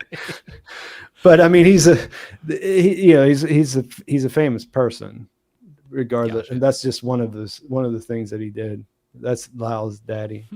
Anyways, yeah, I think that Zosha is her immediate ally. I think for everything else we just said, I don't think that there's going to be a dissenter or something like that. I feel like that the guy that's in Paraguay, he's going to either be an ally or he's going to interject chaos into the situation one way or the other. I think that makes sense to me. Yeah. I don't know if him and Carol will team up or if he'll just do something that she's not willing to do at this point or something like that. But I feel like that's kind of where they're going, what the angle they'll take with him. But I think as far as a scene partner and what Carol is going to do in the immediate future is going to be Zosha. And I think like we think of it as she's just a member of the hive, so they have no personality whatsoever, but that's not really true. If you keep Carol with one member of the hive like that for a period of time, they could be multiple other characters in that amount of time. Yeah, if you flip it over and think about it the other way, like like she has no character, she has no personality, or she has multiple characters and multiple personalities that can come out in those exchanges. You can still get character, you can still get drama from that, right? Yeah, I think so. I do think that guy's going to be, chaos or ally, or I mean, obviously he's going to be something. He's going to be in the show. But there are also 6 other people that we haven't seen yet that could potentially be allies as well. Yes, they don't speak English, but come on, we all have translating. They can translate. Yeah. I mean, yes, they could. She could ask them to translate, which might be interesting. She's got the best translators in the world. Yeah, that could be interesting if they're trying to like work against the collective by translating through the collective, and how would that all work? I don't know. That might be interesting. But also they have cell phones, right? Like I don't think cell phones are down. A signal. Cell phones I don't think you need a signal though, especially on like an iPhone to do translation. Do you? I mean, the internet should still in the hardwired sense, it should still exist. Regardless, the phones are down, but maybe they took it all offline. They do say only landlines, on the screen with Tapper, which I think will end up being something at some point, but I don't know. I don't have a good, like, it could be a bandwidth issue. It could just be that they don't want because I mean, I think cell phones making TV a little bit more difficult than it used to be, because if someone can just because characters don't need to talk to each other if they can just look something up on their phone, or they can just call anybody at any time. There's a lot of scenarios that you sort of have to just think like, why didn't she use her phone right there to call someone, and that didn't exist before, Well, that raises a question. Like, why did they take cell phones down but not landlines? Is that are they keeping the landlines available for Carol's benefit and the other 12? The Yeah, like other I said, 11? it would. It's just it could. The only thing that I've seen or thought of like that could make sense is like a bandwidth situation, like where they have to What like if the they signals somehow because they interfere? there is some kind of like communication network that they have going. Like Yeah. she queries the 5 other people that are halfway across the world and gets an answer Mm-hmm. almost in real time. And that's not beyond what's possible. I mean, obviously, like we can right now, you and I are halfway around the world from each other and we're sitting here having a conversation in real time. Like that part isn't weird, but Right. they're not doing it on the phone. They're doing it Mm-hmm. biologically. Is that Mm. like the RNA sequence didn't give them that ability? There's something else. There's another explanation there that we don't exactly know how that works, right? I wonder if is there maybe a possibility that cell phone communications interfere with their ability to communicate telepathically or whatever they're That's what doing? I'm saying. That that it could be that they might need those frequencies or something like that. Yeah. That's another one of those things that I don't really know how it works. I mean, that No. sounds plausible, like Uh there's only there's a lot of space up there, but like there's only so much locally that different things can bounce around in, and it seems like there must be signals going everywhere with cell phones, so limiting the clutter seems possible. Christopher Peterson, thank you for the 10. Are we thinking the series will move towards a dark dystopia where all is not as it appears within the hive, or will the hive remain a pure foil for Carol's cynicism and keep her as the main focus? I don't know. That's my I'd say answer. I like the latter better, frankly. Um I've got enough dark dystopia shows that Yeah.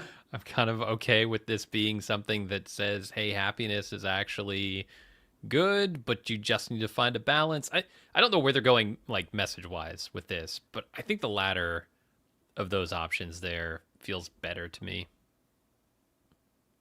I would agree there for similar reasons.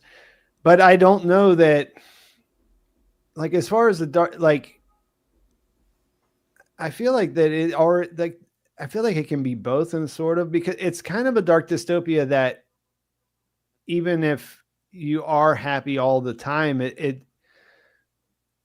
not it's not really it's not really bliss. You know what I mean? Like Yeah, when happiness is forced on you essentially. yeah, like when it's In completely artificial and like what does it even mean anymore? Yeah, the thing that really struck me in that episode is when Carol kills like 11 million people with her outburst, and then the next day they ring her up and ask her how she's doing, and she asks how they're doing, and then say we're great, we're absolutely amazing, right? Like Yeah. you just 11 million people just died, you freaked out and had a seizure, and you're great. What do you think they do with the bodies? You talked about how Oh, they're always cleaning up now. What do you think they do with the bodies? Because they also made this statement that they don't kill when it comes the to other food. the other They don't kill. six survivors are cannibals, and they're just feeding them the bodies. So you don't Can't think the kill the hive itself humans, needs but to eat? they definitely do, or at least they need to drink because we see Zosha Yeah, we see drinking Zoshas. on her way to That's into the makeover chair. Um, so I so do if they think they need need to to eat, eat. Yeah, they need a source. That's a source of if you're just if you're just thinking about it like from a supply and demand situation, the supply is good as far as human flesh is concerned in their world right now. Right? Got a lot of it. That's what I was thinking when A lot of fresh, free meat everywhere. Kumba's asking about like, oh, can I, eat meat? Will you kill snails for me? Whatever. And then I'm thinking the whole time, dude, you're eating like the last lettuce you will ever taste, because these people might not want to grow lettuce. And you're not going to grow lettuce. So eat all the lettuce before it goes bad. Eat, like, the zombie apocalypse rules apply, right? Eat the lettuce and all the shit that's going to go bad in like 2 days, and just go to the next thing that's going to be bad in 2 weeks and eat all of that. Leave the canned vegetables for later. Yeah. It'll be good. So they were saying and someone mentioned in the comments, Spike, that the Hive are vegetarian. And I think that was one of the things that stood out to me as like, why did they make the distinction? Because she doesn't say, yes, we are vegetarians. We only eat. She said that would be our preference. Right.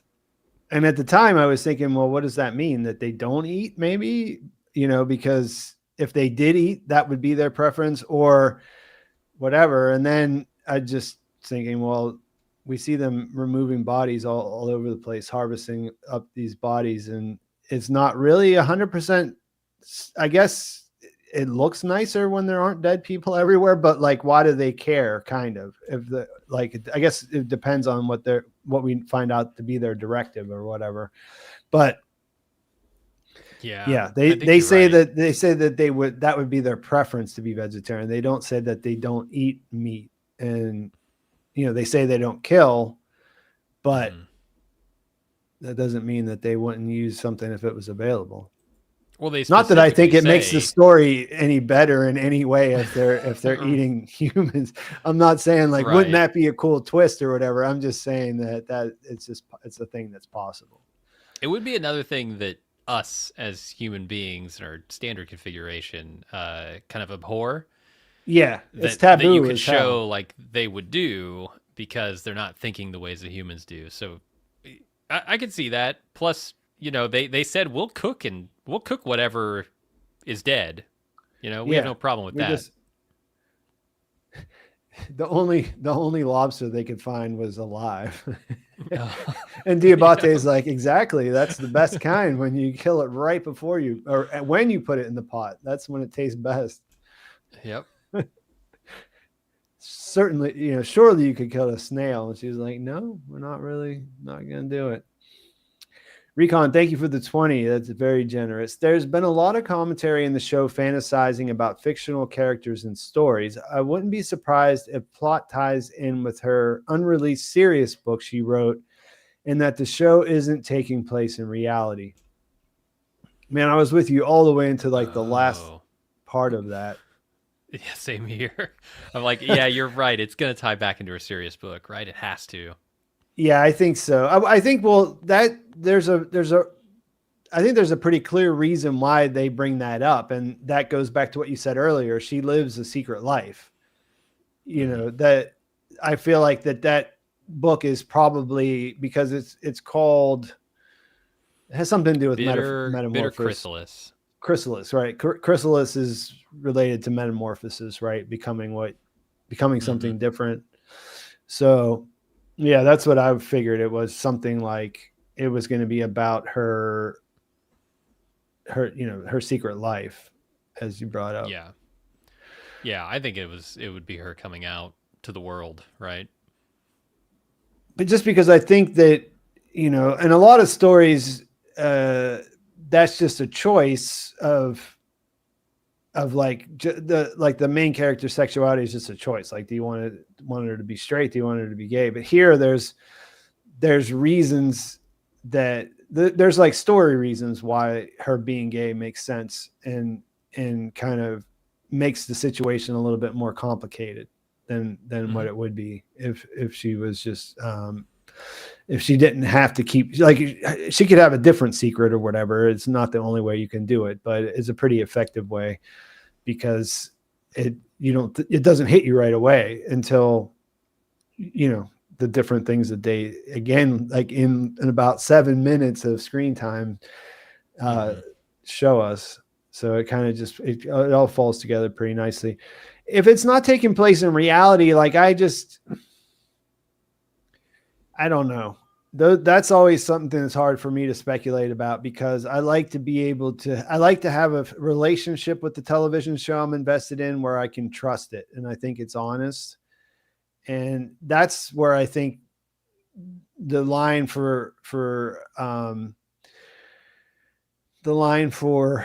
mystery box, that, like, I like a mystery box show, but that's where I sort of draw the line, is where I feel like if I can't trust it, or I can't trust the information that is being presented is real, or that it's ever going to ever lead to a payoff, is where I start to check out. And whenever I hear if something is a dream, or something, a fake out, like where we see one thing but it turns out to be something else, or it's not taking place in reality, those are things that I just try not to invest too much time in, because it's hard for me to make it make sense in my head. Like it causes more dissonance than like a normal fun thought experiment. But yeah, like I said, I was 100% with you in the beginning part. I think that is all important. Is if it's going towards what you're saying, we'll have to wait and see. But I think I think there's definitely something going on there. Gary Montgomery, thank you for the $4.99. I think the humans are the individual neurons in a global brain. The collective conscious is emergent. Yeah, this isn't, there's so much stuff here that I wish that I could articulate more elegantly, that I've, these same kind of things that I've had spinning around in my head reading science fiction books, Yeah, there are ways that we are all connected, and there are the collective consciousness that's not a sci-fi concept. That's something that that exists in our world, as in thought. And so, yeah, I don't know, like, bottom line is that these are all things that are fun to think about, and I'm glad the show is here to bring them up. Yeah, I mean, that's like that's my favorite way of looking at humanity, I guess. I watch a guy named Nate Hagen from time to time on YouTube, and he, I don't know if he coined this concept, this term, but he talks about the superorganism a lot, which is essentially that. It's humanity and all of its products and byproducts as like a collective thing. And when you look at it from that angle, yeah, you see that it is essentially a hive mind that one individual is in control of, but that acts in specific and certain ways. And I think it's just endlessly fascinating to zoom out and kind of look at us and what we are as a species and an organism. Yeah, there's a lot of stuff in evolution in that too, because of like cellular evolution, like or genetic evolution, even, like the whole idea of like that we have a brain, we have a consciousness, we have the ability to reason and all these other things that separate us from everyone else. But then we also have we have cells in our body that are that have their own, that are trying to replicate us, as what I mean, like to evolve into something, what I mean, like as a part of humanity. So yeah, like that's a different rabbit hole. We don't need to go down here, but like that you can look at besides just your point of view or perspective, you can look at the way that the world interacts, like things in the world interact, from so many different angles. It's pretty cool. Yeah, I agree, Jazz. They are unnecessary for a hive mind, but they it seems to be a point that they shut down the cellular networks, or they were shut down in the process. I don't know. I guess they could have cut that. I guess that might have been a part of their infection process, like before they went out with the crop dusters and yeah, started doing the contrails or whatever. Like they could have just shut down the cellular network so that people couldn't resist. Like that, I hadn't thought of that, but that might make sense. That would and be, yes, they could have said, if that was the case, they could have just made a nod to that in the dialogue and explain that. So save me a little bit of bandwidth trying to see if that was important or not. Akana, thank you again for 5. I wonder what the range on the hive is. We likely will never explore it, but what happens to the hive if they become spacefaring? Yeah. Well, I mean, that's a pretty obvious question I think we're supposed to have is, are they connected back up to the mother hive, or is this hive independent? And, I didn't see anything in the first 2 episodes to tell me one way or the other, except for they say that we are not aliens, that there are no aliens on Earth, which kind of, it kind of says that that they have an understanding of where they come from and who made them, and that they're not here. Yes, I think, or maybe not. They know it came from space because it came from space. Like that's not something they had to put together. Sure, yeah. So it's not guaranteed. I don't know. Maybe they'll show up. Maybe the end of the series is they actually show up on Earth, and they do the Vulcan salute. They say, "We come in peace. Take me to your leader." All that.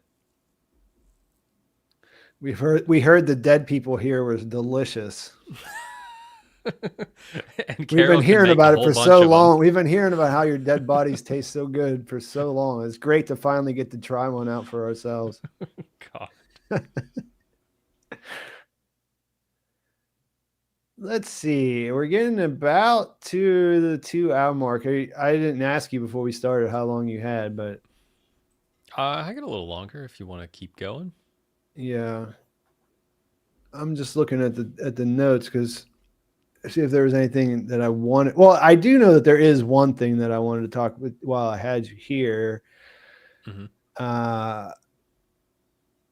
Just want to see if there's anything else. Oh yeah, one thing I kind of said I was pretty. I mean, I did a 40-minute video where I was pretty much gushing about it all the way through. That is, some people called me out. That's all, like thinking that. But I mean, like I literally, this show is 100% up my alley. Like I find very few things to that I didn't like the first time that I watched it. Like I was, even the shows I really like, I usually, it's TV, it's a lot of moving parts. It's very difficult to get it all right, and then I'm usually pretty happy and enjoy stuff that only gets a percentage of it right if they get it right and it lands right. But this show it felt different in how well it was executed to me watching it as someone who watches a lot of stuff. But that was one, and I listened to your podcast this morning when I was getting ready, and we're both pretty positive. So one of the things I wanted to talk about was there any quibbles or problems that once the high wears off, like that popped up. But you said early on that you had something that was an issue that you had, and it's a Gilligan issue specifically. So you want to share that? It's a Gilligan issue. It's a Gould issue. They both can get very indulgent from time to time. They've got an idea, a vision in their head of what a scene should be, and they let it be that. On third watch, fourth watch, whatever it was with my wife, just this afternoon. I got a little impatient during the scene where Zosha is, cleaning up the body and getting in the plane, like taking the motorcycle, getting in the plane, taking off, all that. They spend a lot of time on that. And I think it's all like that scene is vital. There's so much information in there that you're getting that is like very subtle and well done. Yeah. But there's a lot of like connecting bits that don't, in my opinion, need to be there. Like, do I really need to watch her pull this man's leg, his charred leg, out from the place where it's stuck in the seat? Or can she just look in there and then kind of next thing you know, they're pulling him out, right? It's like the 10-minute sequence of Mike putting nails dismantling in the car. That one. Yeah, putting nails in a fire, garden hose. Building the whole thing. Like, you don't really need to see him doing the whole thing. Like, you can get the idea. Sometimes I like it, and sometimes I don't. But it's something they do a lot, and I'm worried that now that they have a format in which they don't have to hit any time limits on their episodes. These first 2 episodes are pretty long. It's 50-something minutes and over an hour on the second. Yeah. Next one's shorter, I saw, is like 43 minutes. But they're not constrained anymore by the 42-minute, primetime slot. So I'm a little worried this is going to devolve into like some late stage Better Call Saul indulgences. You feel me on that, or I mean, it's sort of like you said. Sometimes you enjoy it, sometimes you don't. I'm kind of in the my thinking on it is that let them cook. You know what I mean? Like I don't need every bit of every. I mean, of course I can get impatient. I can relate to what you're saying, but at the same time, like as someone who enjoys the artistic side of things, like I would be, I say I would rather them overindulge if it leads to something in different places where that you wouldn't be able to go to otherwise. You know what I mean? Like that was sort of the thing with Better Call Saul, was that people were like, it's too slow burn. It's too character focused. That sounds impossible to me in a way. I understand what they're saying, but like, that's why it wasn't as popular as Breaking Bad whenever in the middle seasons. But by the end, the reason why people came around and said it was the greatest show, one of the greatest shows of all time, was because all of that stuff exists and that you went through it. So like, yeah, I understand what you're saying. And I kind of will, I'll endure stuff that doesn't work if it pays off.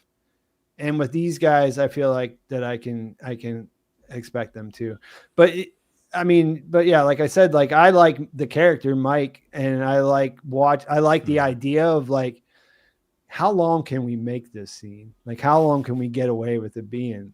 Because we just because we can, because we made that other Breaking Bad show that everybody likes so much. So yeah, and it's minor in the grand scheme. Like I love these episodes, but so that was like the one thing if I had to pick a negative.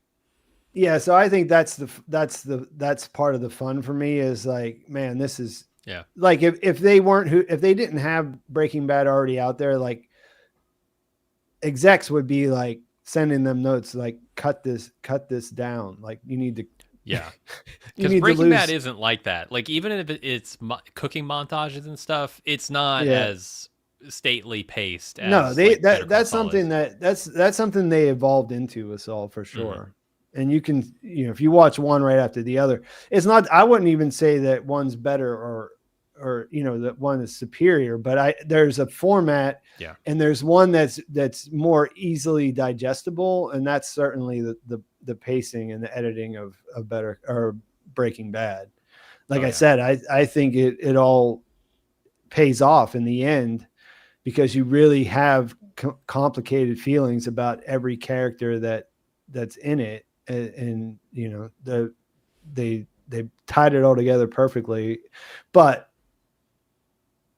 they wouldn't be able to get away with that if they were Yeah. nobodies. If there were anybody else, maybe.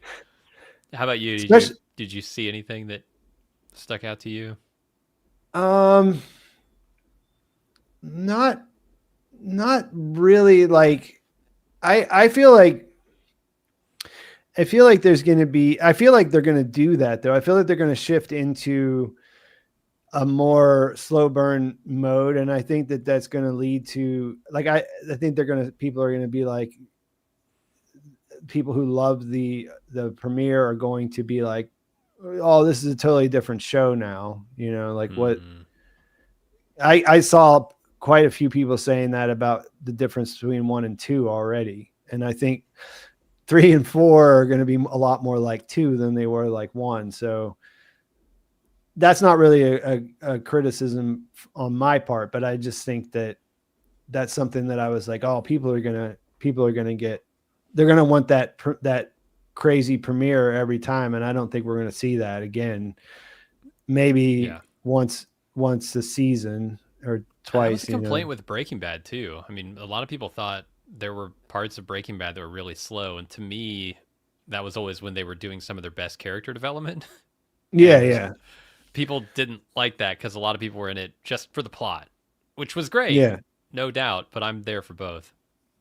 Oh yeah, I'm totally there for both, and I would go against the norm of plot first. Like character is way more interesting to me.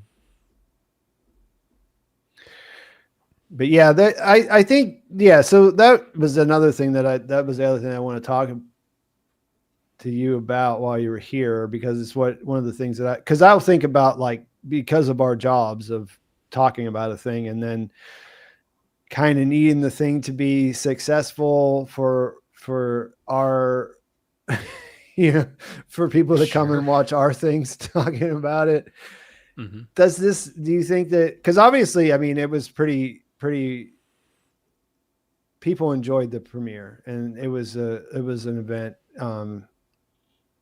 Do you think it has legs though? Do you think they can keep it up? Because the hive mind don't even talk to each other, so you can't put two of them. You can do that, you can do that to great effect in the first 2 episodes. Like it was wonderful. But you can't just keep doing that. It's going to lose the novelty after a while. Like, how many episodes could they have where people aren't talking to each other for long stretches? You know what I'm saying? Mm-hmm. I think that the best example for me was that, there's that scene where they chop her in the mini excavator, which was just awesome. You know what I mean? Uh-huh. Like I was just, it was like one of my favorite shots. But then you think about that, and like, if they have everything at their disposal, then the 10th or 11th time they do something like this, then it's not interesting anymore. Like, it has to be bigger every single time. Right. So the next time that she says, well, there's an easier way to do this, or there's something we can help, it has to be like grander than a helicopter, bringing in this piece of equipment. Yeah. Those are the things that I think about. Like, can they do that? And then, and it goes back to what we were saying earlier, though, of like, they thought about this too. That's the thing that's the extra bit of the, thing that sets this apart from other things, is that I think that they thought of all those things too. And so, yeah, for sure. And as I understand it, it's a very expensive show. And I won't say I didn't see any of that expense on screen in the first 2 episodes, but not a ton. I mean, probably the most expensive thing they did was maybe that hospital sequence. Air Force One. To rent Air Force One, yeah. They didn't actually rent it though. They just built the set. Of course. Yeah. So they are spending money, but I hear it's like real expensive, which says to me that they are gonna go big with that stuff. Yeah, I mean the chopper, that part, like that's not there's other ways they could have gotten to that same thing of like we Sure. can, we could do this easier. Like it could have Mhm. been that there's a landscaping place next door. The guy has a landscaping business and he has an excavator. We just have to Yeah. bring it from that. You know what I mean? Like the chopper was Mhm. completely, extra, and obviously that costs money. But yeah, Yeah, I know what you're for sure. saying. But I don't know. I mean, if I have faith in any crew of writers, any team of writers, any you know, anybody in Hollywood, I've got faith in Gilligan to be able to deliver on a premise. And what I've seen so far has been just like a tease. Like the fact that we have tons of people in chat here asking good questions. You and I have a ton of questions about what we Yeah, just saw, and our minds are just like reeling with the possibilities, right? That fact tells me that there are a lot of legs on this show, yeah, plot wise, and then I think character wise, Carol is not not a cipher so much, but deep, and I think there's a lot yeah. to explore there. So that's the stuff that I'm like really interested in. I think we're gonna spend a bit of time, a phase maybe of this show, trying to find the boundaries of what the hive is willing to do, right? And that's Yeah, where it's sort of going to get, stress like you're testing saying, her stress testing what she can get away right? with. And that'll be the And I think escalation, like you're talking about. I think Manusos will Yeah, also serve that similar kind of role, just in a different way than she does. yeah, we'll see what he does. I'm real curious, but I think there's just a lot of possibility here, Yeah. Yeah, like you summed it up by if anyone can do it, it's them. So right? it's kind of a it's it's kind of a it's like whatever. Yes, that those are problems. Yes, they probably thought of them all too. Let's hope that they are up to the task. And it's not a guarantee. I mean, taking risk is Nope. awesome. It can produce great results, but they're not. It's definitely possible that they could fail. It's not a Yeah. guarantee. Just because they made a couple of, like, I making TV is harder Hmm. than you would think. Considering it's why I still stay. That's why I stay so fascinated with TV, because I mean, it's really difficult to make it at that level, but it's not really. It's not really. You don't even really associate it with that. No, I mean, I guess you do more now, but it used to be like, the lesser form of motion picture making. Right, right. And now suddenly it's motion picture making times 5 or whatever to get a Hmm. whole season. Yeah, the thing that also could happen is just things that are out of their control, right? Even if they're making amazing television, there could be a writer's strike, there could be a pandemic. Like every time I talk to David Goyer, he tells me about another way that a season of Foundation went spectacularly wrong that was out of his control. And I'm just Yeah, like, God, man, this is the most cursed show I've ever seen. But they somehow still manage to pull something good out of that, right? And it's not perfect because of those yeah, issues, but it could happen to this show too. Yeah, I agree. yeah. That's why I really like about TV is like there's so many ways it can go wrong, but then there's also so many ways it can go right, because just having a bunch of creative people all dealing with that in real time, because Oh yeah. that used to be what defined TV, was that it was, you were making that on a schedule. It's not really Hmm. that as much now as it used to be, but before you had to you had to get it done and put it out. Yeah, you Write had a it, week. get it done and put it out. Like there was no sit around for 2 years and whatever. And so a lot of those people involved with these shows, like that's what they came up in. True. You think Carol's going to save humanity? You think that's where it's all going? This is like a really complicated question, which is why I wanted to Is throw it it in at the possible? end. I don't know. I'm not even sure it is possible for her to do, because she's not a doctor. She's not even a person who's built a volcano before. But I mean, like, it might not even be possible. People Yeah. who have been assimilated may never be able to. You may not be able to unring the Maybe. bell. And I guess like this question in a way is just a question of, what do you think, or do you think that they're going to have a message for us at the end? Like, is this a show that is trying to say something about happiness and about our society, or is this a show that's just asking questions, just showing the sides and saying, where do you fall? Yeah. I guess we'll see. Yeah. I don't. It's 2 episodes in to what's at least a 2-season run, so I don't have a good sense of it yet. Yeah, I keep from what I've read, it seems like 3 or 4 seasons is what they have in mind going in. Oh yeah. If they're anything like me, though, they would get around season 3 and be like, okay, well, this is going to take longer than that.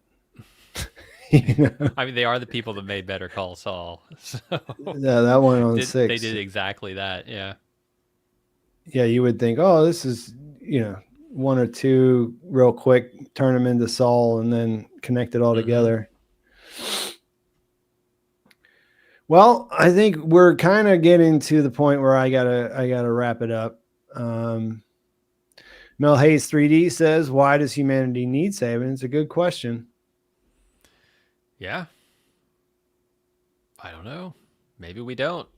It's kind of hard for me to believe. Maybe an upgrade is in order. Maybe it's about time. Maybe.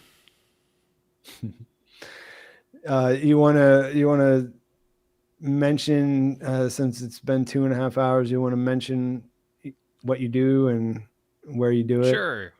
Yeah. I've got a podcast on this very show that we're talking about called Pluribussin.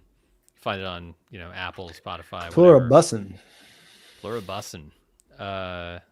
And that's with my co-host and business partner, Aaron. And I'm actually supposed to be on next week with Aaron. Like, Aaron will be here for the live stream, but I'm supposed to be on the podcast with him next week. Yeah. Yeah. So, thanks for filling in, because I'm out. Yeah, no problem. I always have fun.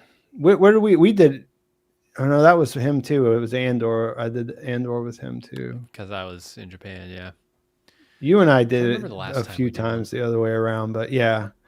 You'll be back this season though. This is not the only time you'll hang out with us for this. But yeah, people should go check you out. And like I said, I'll be on Ball Move next week talking about episode 3. It's kind of messed up because none of us have screeners, so go at past 1 and 2. So it's not really sure how any of this is going to work because we're used, especially with Apple, we're used to having them and they're just not being cool. I think we decided we're recording on Saturdays, but we'll see. Yeah, so I gotta just figure out where, because no matter what, I'll be working on my video while I speak with him. So it's just I have to figure out a way that I can, or where it makes most sense for me to stop doing one thing and do the other thing. It's not a problem. It's just sort of like the whole thing is just the whole weekend is just a blur at that point, because if I have to watch it live and then start from there, it makes it just really terrible. But we'll do what we can because we like this show and it's going to be a fun ride. So we will be back next week, I believe. I don't have the schedule in front of me, but next week I know it's Aaron and I believe Chris from Popcorn for Dinner. If you watch these whenever we did them for Better Call Saul, Courtney and Gil will both be returning. They were both unavailable this week, but maybe it's possible that they might be involved with next week or the week after. So if you know who they are and you're looking forward to seeing them come on the channel again, they will be here. And yeah, I think that we'll probably leave it there. I can't think of anything else. You have anything else that you wanted to throw out there before? I don't think so. I think I'm good.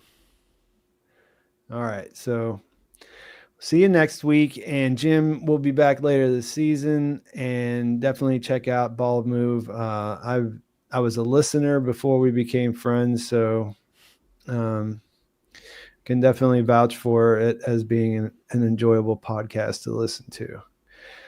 And I don't know. I might have some other stuff coming out this week. I had a couple of ideas that I was thinking about developing into extra content, but we'll see. If not, Nice. episode 3 recap will be out next week. So thanks for showing up. Thanks for the new memberships that I got there and everyone who asked questions.